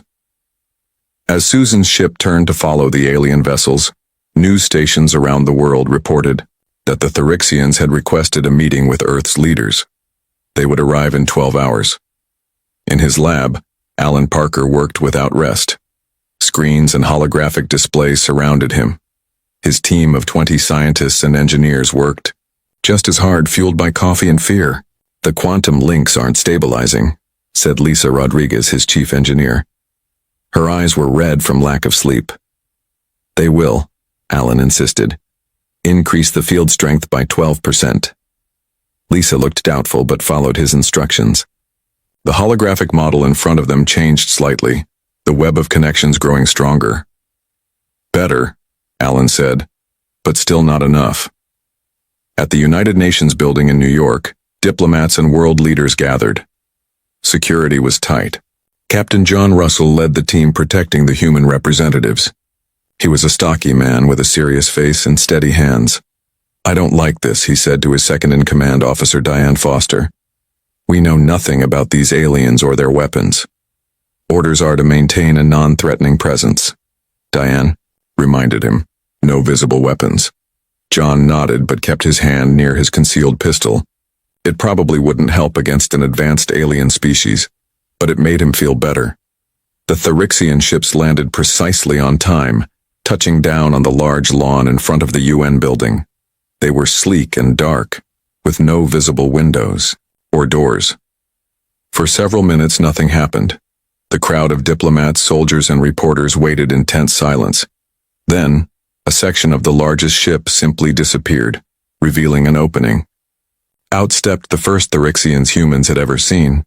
They were tall, nearly 9 feet, with gray-blue skin that seemed to shimmer slightly. They had 4 arms and moved with fluid grace despite Earth's gravity. Their faces had no noses, just breathing slits, and their eyes were large and entirely black. 7 of them emerged from the ship. The leader stepped forward. Its mouth didn't move, but a voice echoed across the lawn, translated perfectly into every human language simultaneously. "We are the assessment team of the Therixian Empire. Your world will now be evaluated. Your cooperation is expected but not required." President Hayes stepped forward to greet them. "On behalf of Earth, I welcome you. We hope for peaceful relations between our peoples." The Therixian leader tilted its head slightly. "Peace is a possibility. It depends on your value. The assessment begins now." And with those words, humanity's future hung in the balance. The Therixian assessment team spent the next 2 days at the United Nations.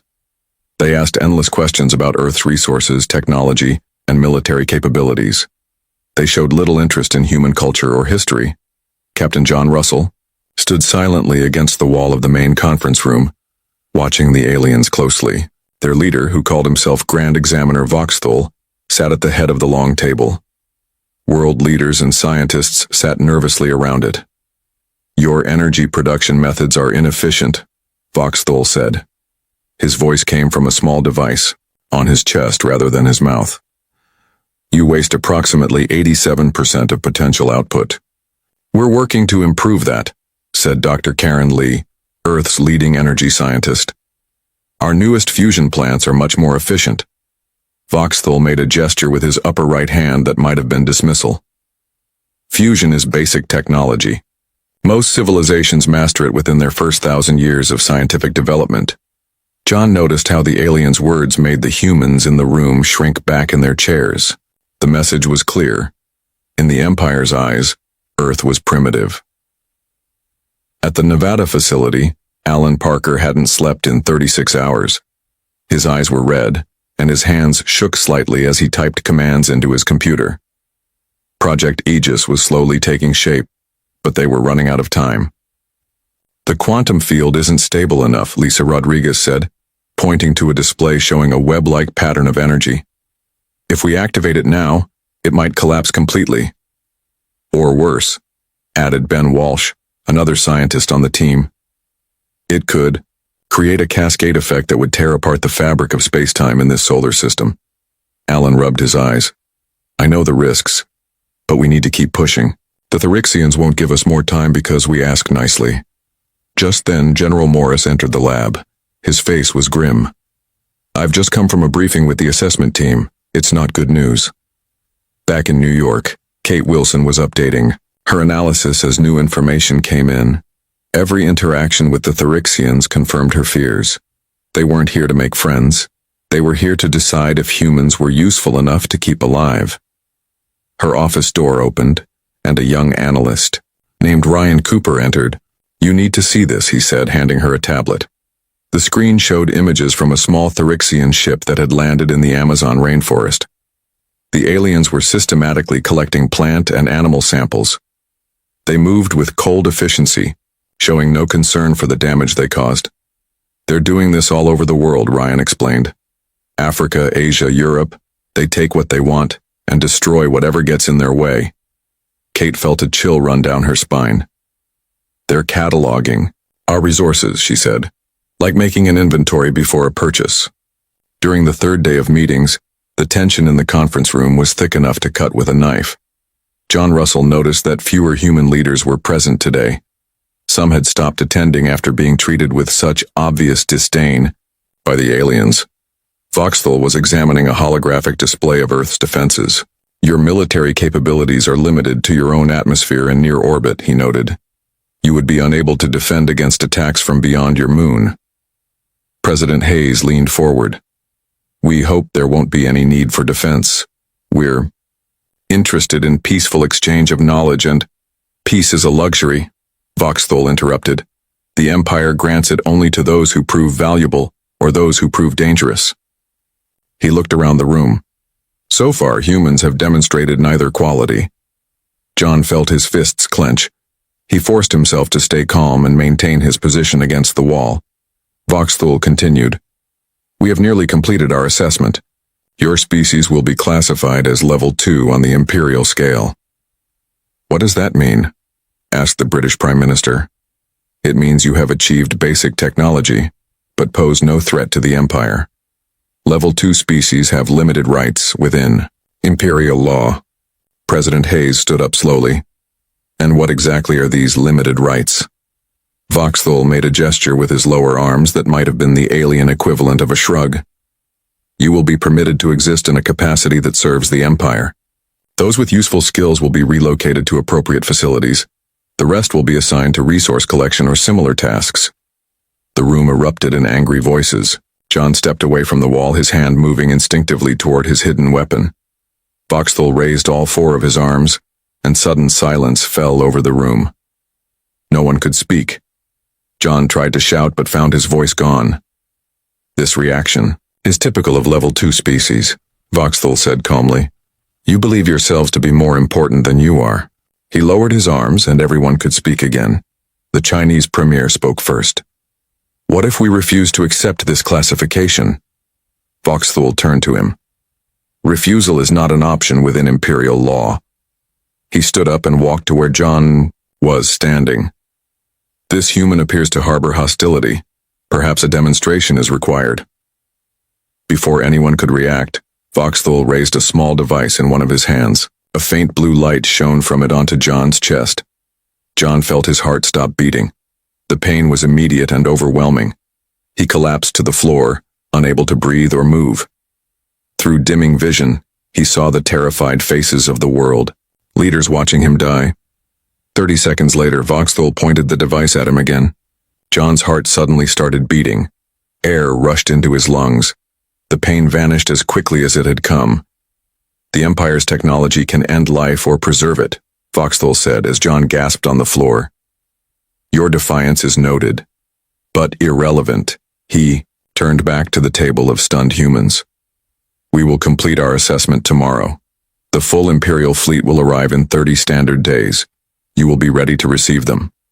At the Nevada facility, Alan received word of what had happened in New York. His team worked with renewed desperation. Project Aegis was humanity's only hope, and time was running out. We've stabilized the quantum field, Lisa said, her voice showing the first hint of hope in days. It's still not perfect, but it might work. Alan looked at the displays. The web of energy now held steady across all test simulations. Let's move to full-scale testing, he said. We need to be ready in 2 weeks. General Morris shook his head. We don't have 2 weeks. The assessment concludes tomorrow. After that, who knows what they'll do. That night, leaders from around the world held emergency meetings. Military options were discussed and quickly dismissed. Earth's weapons would be useless against the Therixians. Surrender was considered. But the aliens' demonstration with Captain Russell had shown what humanity could expect under Imperial rule. As dawn broke over New York, a decision was reached. Earth would take a stand. Not with weapons or words, but with something the Therixians might not expect. A warning. Only one warning. The final day of assessment came with a heavy gray sky over New York. The Therixian team entered the United Nations building for the last time. They moved with the same cold confidence they had shown since their arrival. Inside the main conference hall, fewer than half of the world's leaders remained. Some had returned to their countries to prepare their people. Others had simply given up. President Hayes sat at the center of the human delegation, her face showing no emotion. Grand Examiner, Voxthul took his place at the head of the table. The assessment is complete, he announced. The Therixian Empire has classified Earth and its inhabitants. The room fell silent. No one wanted to hear the verdict, but everyone needed to know. Earth contains valuable mineral resources and biological specimens, Voxthul continued. Its strategic position in this sector of space is also notable. However, human civilization offers limited technological value to the Empire. He paused, his large black eyes scanning the room. The official classification is as follows. Earth will be harvested for resources. 80% of the human population will be relocated to labor colonies. The remaining 20% will be permitted to stay and serve the Empire directly. The planet will then be modified to better suit Therixian needs. President Hayes stood slowly. And if we refuse? Voxthul tilted his head slightly. Refusal would be unfortunate. The Empire would then be forced to remove all human presence from the planet. We prefer to make use of available labor rather than waste it. How generous, President Hayes said, her voice cold. When would this process begin? The main Imperial fleet will arrive in 30 days. Relocation will begin immediately after. You have until then to prepare your people. With that, Voxthul and his team stood and left the room. No goodbyes, no further discussion. The message was clear. The decision was final. As soon as the aliens were gone, the room exploded with voices. Some leaders shouted about fighting back. Others proposed surrendering to save as many lives as possible. A few simply sat in stunned silence. President Hayes raised her hand, and gradually the room quieted. We have one option, she said. One chance. I need to speak with General Morris immediately. In Nevada, Alan Parker hadn't slept in days. His team had made remarkable progress on Project Aegis, but they weren't sure it would be enough. The system now covered the entire inner solar system with thousands of small satellites. Each one contained a quantum energy modulator that could, in theory, redirect and amplify energy. General Morris arrived at the facility just after noon. His uniform was wrinkled and his eyes were bloodshot. They've made their decision, he told Alan. Enslavement or extinction. Those are our choices according to the Empire. Alan rubbed his eyes. How much time do we have? 30 days until their main fleet arrives. After that, the general didn't need to finish the sentence. Aegis might be ready in 2 weeks, Alan said, but we've never tested it at full scale. It could fail completely or worse. What's worse than failure at this point? Asked Lisa Rodriguez, who had been working beside Alan throughout the crisis. Alan looked at the holographic display showing the web of quantum connections. If the field collapses in the wrong way, it could create a cascade effect that might tear apart the fabric of space-time in this solar system. So we either die by their hands or by our own technology, Lisa said quietly. General Morris shook his head. There's a third option. We show them that taking Earth would cost them more than they're willing to pay. In Washington, D.C., an emergency meeting of the Security Council was underway. Military leaders, scientists, and government officials filled the room. The mood was grim. General Frank Collins, head of the Joint Chiefs of Staff, stood at the front. Conventional military response is not an option, he said. Their technology is centuries ahead of ours. We would be destroyed before we could even engage. So we just give up? Asked the Secretary of Defense. Hand over 80% of our people to alien slave camps? No, said President Hayes, entering the room. Everyone stood. We have one option. Project Aegis. All eyes turned to the video screen where Alan Parker's tired face appeared. He explained the project as simply as he could. A network of quantum-linked satellites that could redirect energy. In theory, it could turn the Therixians' own power against them. But it's never been tested, Alan warned, and the risks are significant. Worse than enslavement or extinction? President Hayes asked. Alan shook his head. No, Madam President. The debate lasted for hours. The Chinese representative argued for immediate submission to the Empire. If we accept their terms without resistance, perhaps they will treat our people better, he said. The Russian delegate pounded his fist on the table. We should attack now with everything we have, die on our feet rather than live on our knees. Kate Wilson, who had been invited to present her analysis, spoke up. Neither approach will work. The Therixians don't respect submission. They see it as weakness, and direct military confrontation would be suicide. So what do you suggest? Asked the Secretary of State. A demonstration, Kate said. Show them that taking Earth would cost them too much. President Hayes nodded slowly. One demonstration, one warning. She looked around the room. All those in favor? The vote was not unanimous, but it was close enough. Earth would take a stand. Using the communication system the Therixians had provided, President Hayes sent a message to the Imperial vessel still orbiting at the edge of the solar system. We have observed your assessment. We have one demonstration to share. After that, you will decide if Earth is worth the cost. The response came back quickly. Your demonstration will be observed. It will not change the Empire's decision. Over the next week, Alan's team worked without rest to prepare Project Aegis. The thousands of satellites were already in position throughout the solar system. Now they needed to make sure the quantum links would hold when activated. Captain John Russell, still recovering from his encounter with Voxthul, volunteered to lead a small team that would serve as a backup plan.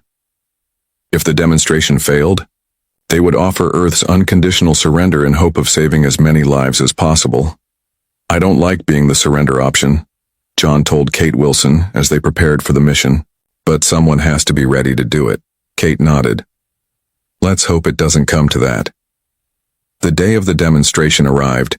The Therixians positioned a small scout ship in Earth orbit as the target. Alan Parker, now operating from a hastily constructed control center in orbit, made final preparations to activate Project Aegis. All systems are ready, Lisa reported. Quantum field stability at 87%. Is that enough? General Morris asked. Alan took a deep breath. It has to be. President Hayes addressed the world one last time before the demonstration. Her face appeared on screens around the globe. Today, we show the Therixian Empire that humanity will not be conquered without a fight. We gave them one warning. Now we will show them what that warning means. As billions of humans watched, Alan Parker activated Project Aegis. Humanity's fate now rested on his shoulders, and on the complex web of quantum technology that was either their salvation or their doom. The world held its breath. Alan Parker's fingers hovered over the activation controls. Sweat dripped down his forehead despite the cool air in the orbital control center. Everything they had worked for came down to this moment. Quantum field stable at 89%, Lisa Rodriguez reported. Her voice was steady, but her hands shook slightly. All satellites are in position and responding. Alan nodded. Beginning activation sequence. On screens around the world, people watched as the small Therixian scout ship hovered in orbit. It was sleek and dark like all their vessels. A message from the Therixians played across global communications. Proceed with your demonstration. We are observing. Captain John Russell and his small team watched from their position near the scout ship. Their own vessel was tiny compared to the alien craft. If Project Aegis failed, they would approach the Therixians and offer Earth surrender. Everyone ready? John asked his crew. Officer Diane Foster and 3 others nodded grimly. None of them wanted to be the ones to surrender humanity, but they were prepared to do it to save lives. Back in the control center, Alan pressed the final activation button. Project Aegis is now online. At first, nothing seemed to happen. The Therixian scout ship continued to hover in orbit unchanged. A message came through. If this is your demonstration, we are unimpressed. Alan didn't respond. He watched the readings on his screen. The quantum field was spreading through space, invisible but growing stronger with each passing second. Field strength increasing, Lisa reported, approaching critical threshold. Kate Wilson stood behind them, watching tensely. She had discovered something crucial in her analysis that she had shared with Alan just days before. The Therixians had never encountered quantum technology like Project Aegis. Their empire had expanded through regions of space where physics developed differently. Come on, Alan whispered. Just a little more. Suddenly the screens lit up. A shimmering field of energy appeared around the Therixian scout ship. It looked like a soap bubble made of light. Energy containment field established, Lisa announced, her voice rising with excitement. It's working. The Therixian ship tried to move, but couldn't break free of the field. They attempted to power up their weapons, but something unexpected happened.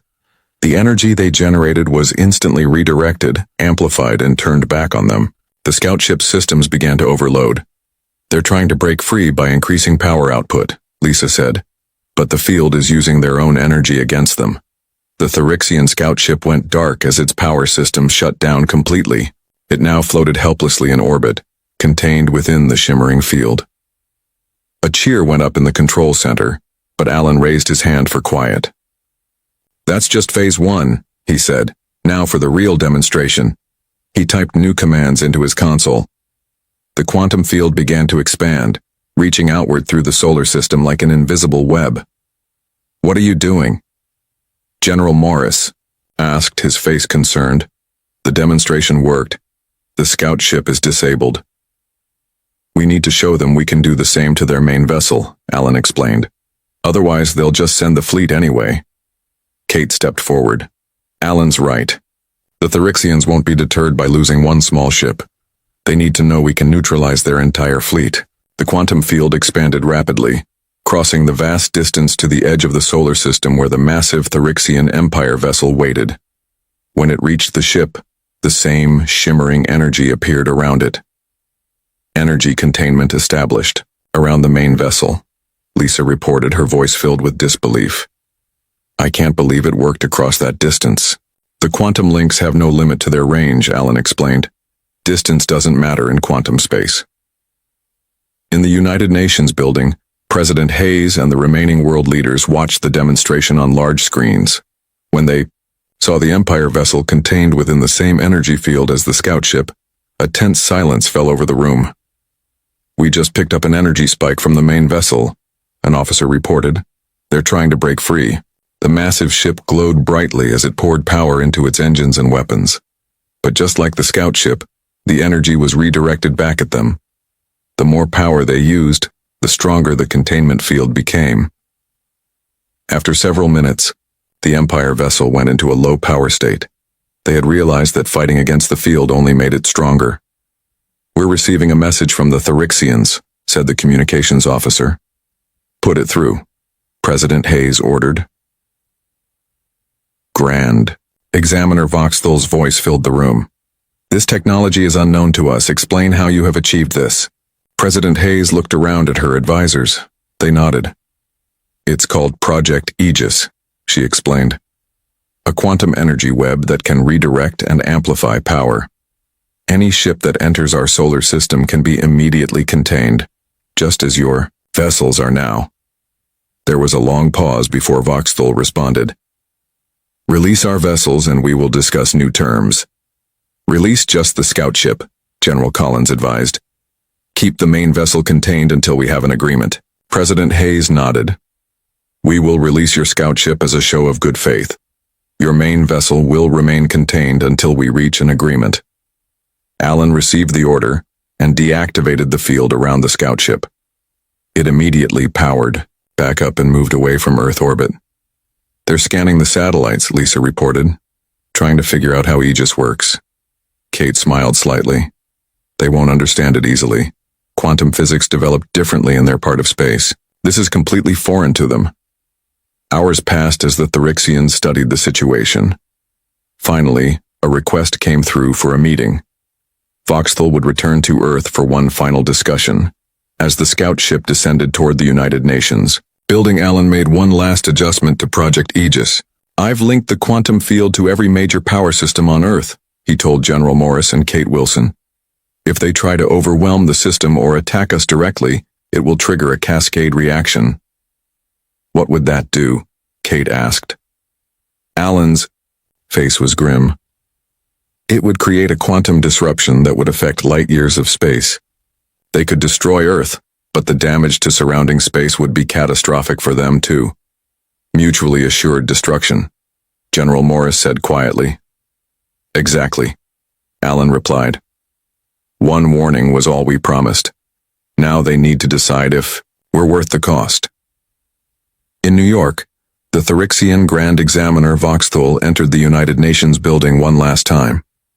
This time, his posture was different. The overwhelming confidence was gone.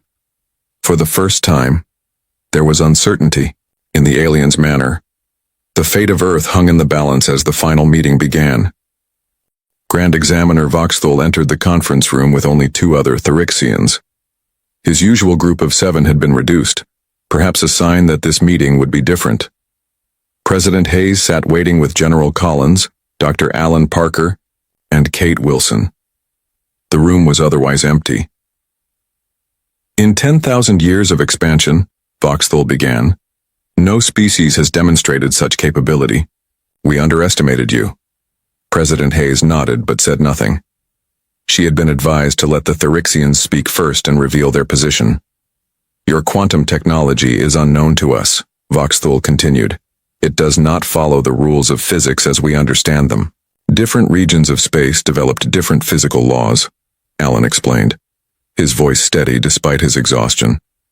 Quantum mechanics works differently here than in the regions the Empire has explored before. Voxthul's large black eyes studied Alan carefully. You are the creator of this technology. It wasn't a question, but Alan nodded anyway. Project Aegis uses quantum links to redirect energy. The more power used against it, the stronger it becomes. We have observed this, one of the other Therixians said. Our analysis suggests the technology could be overcome with sufficient force. Perhaps, Alan agreed. But I should explain something important. He stood up and walked to a display screen on the wall. It showed a map of Earth with thousands of glowing points spread across it.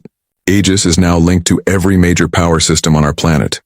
If your empire attempts to overwhelm the system, it would trigger a cascading reaction. Explain this reaction, Voxthul demanded. Alan looked at President Hayes, who nodded her approval. It would create a quantum disruption affecting light years of space. You could destroy Earth, but the damage to surrounding space would make this entire sector unusable to the Empire for centuries.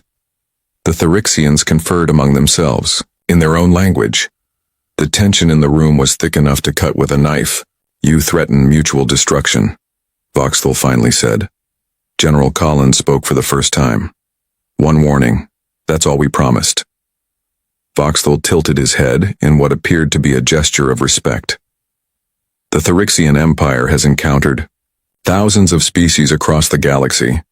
Most submit without resistance.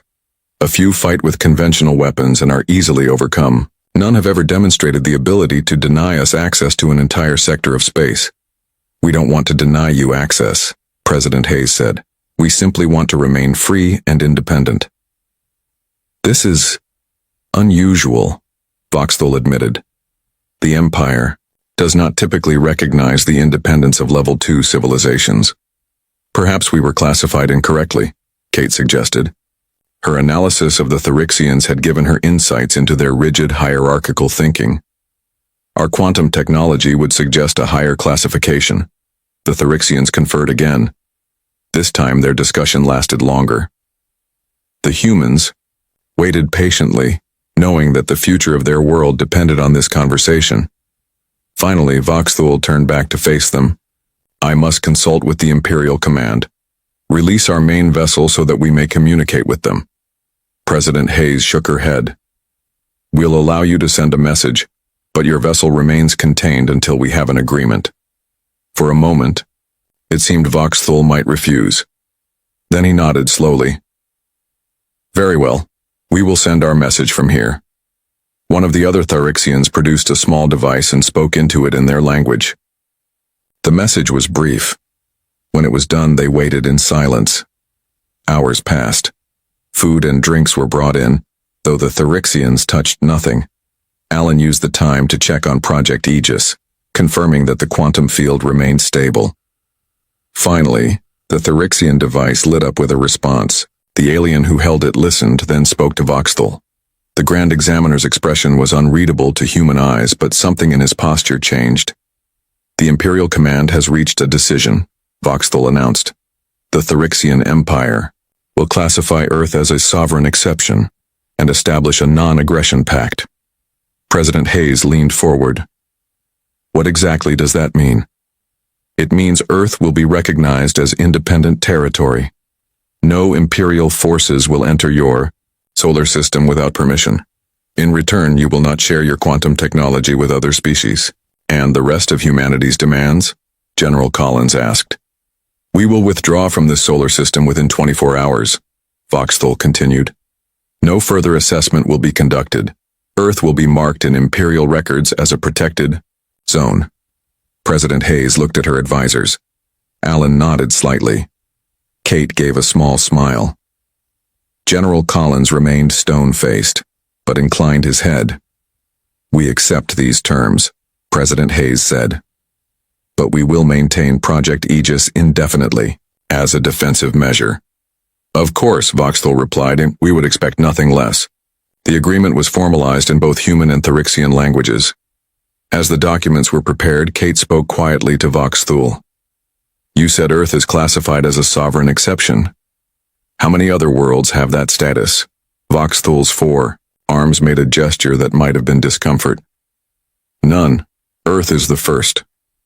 When the signing was complete, President Hayes stood. "We will release your main vessel now. You have 24 hours to leave our solar system." Voxthul rose to his full height, towering over the humans. "This interaction has been educational. The Empire has much to reconsider about its assessment protocols." As Alan deactivated the quantum field around the Therixian main vessel, news of the agreement spread across Earth. People filled the streets in celebration. Humanity had stood its ground against an overwhelming force and won. The Therixian vessels departed exactly as promised, vanishing from the solar system within 24 hours. Project Aegis remained active, its web of quantum-linked satellites ready to protect Earth if needed. In the days that followed, the story of Earth's resistance spread to other worlds. The secret of Project Aegis leaked through covert communications channels. Worlds that had lived under Therixian rule began to whisper about the planet that had given the Empire only one warning. A month after the Therixians left, Alan Parker and Kate Wilson stood at the observation deck of the orbital station.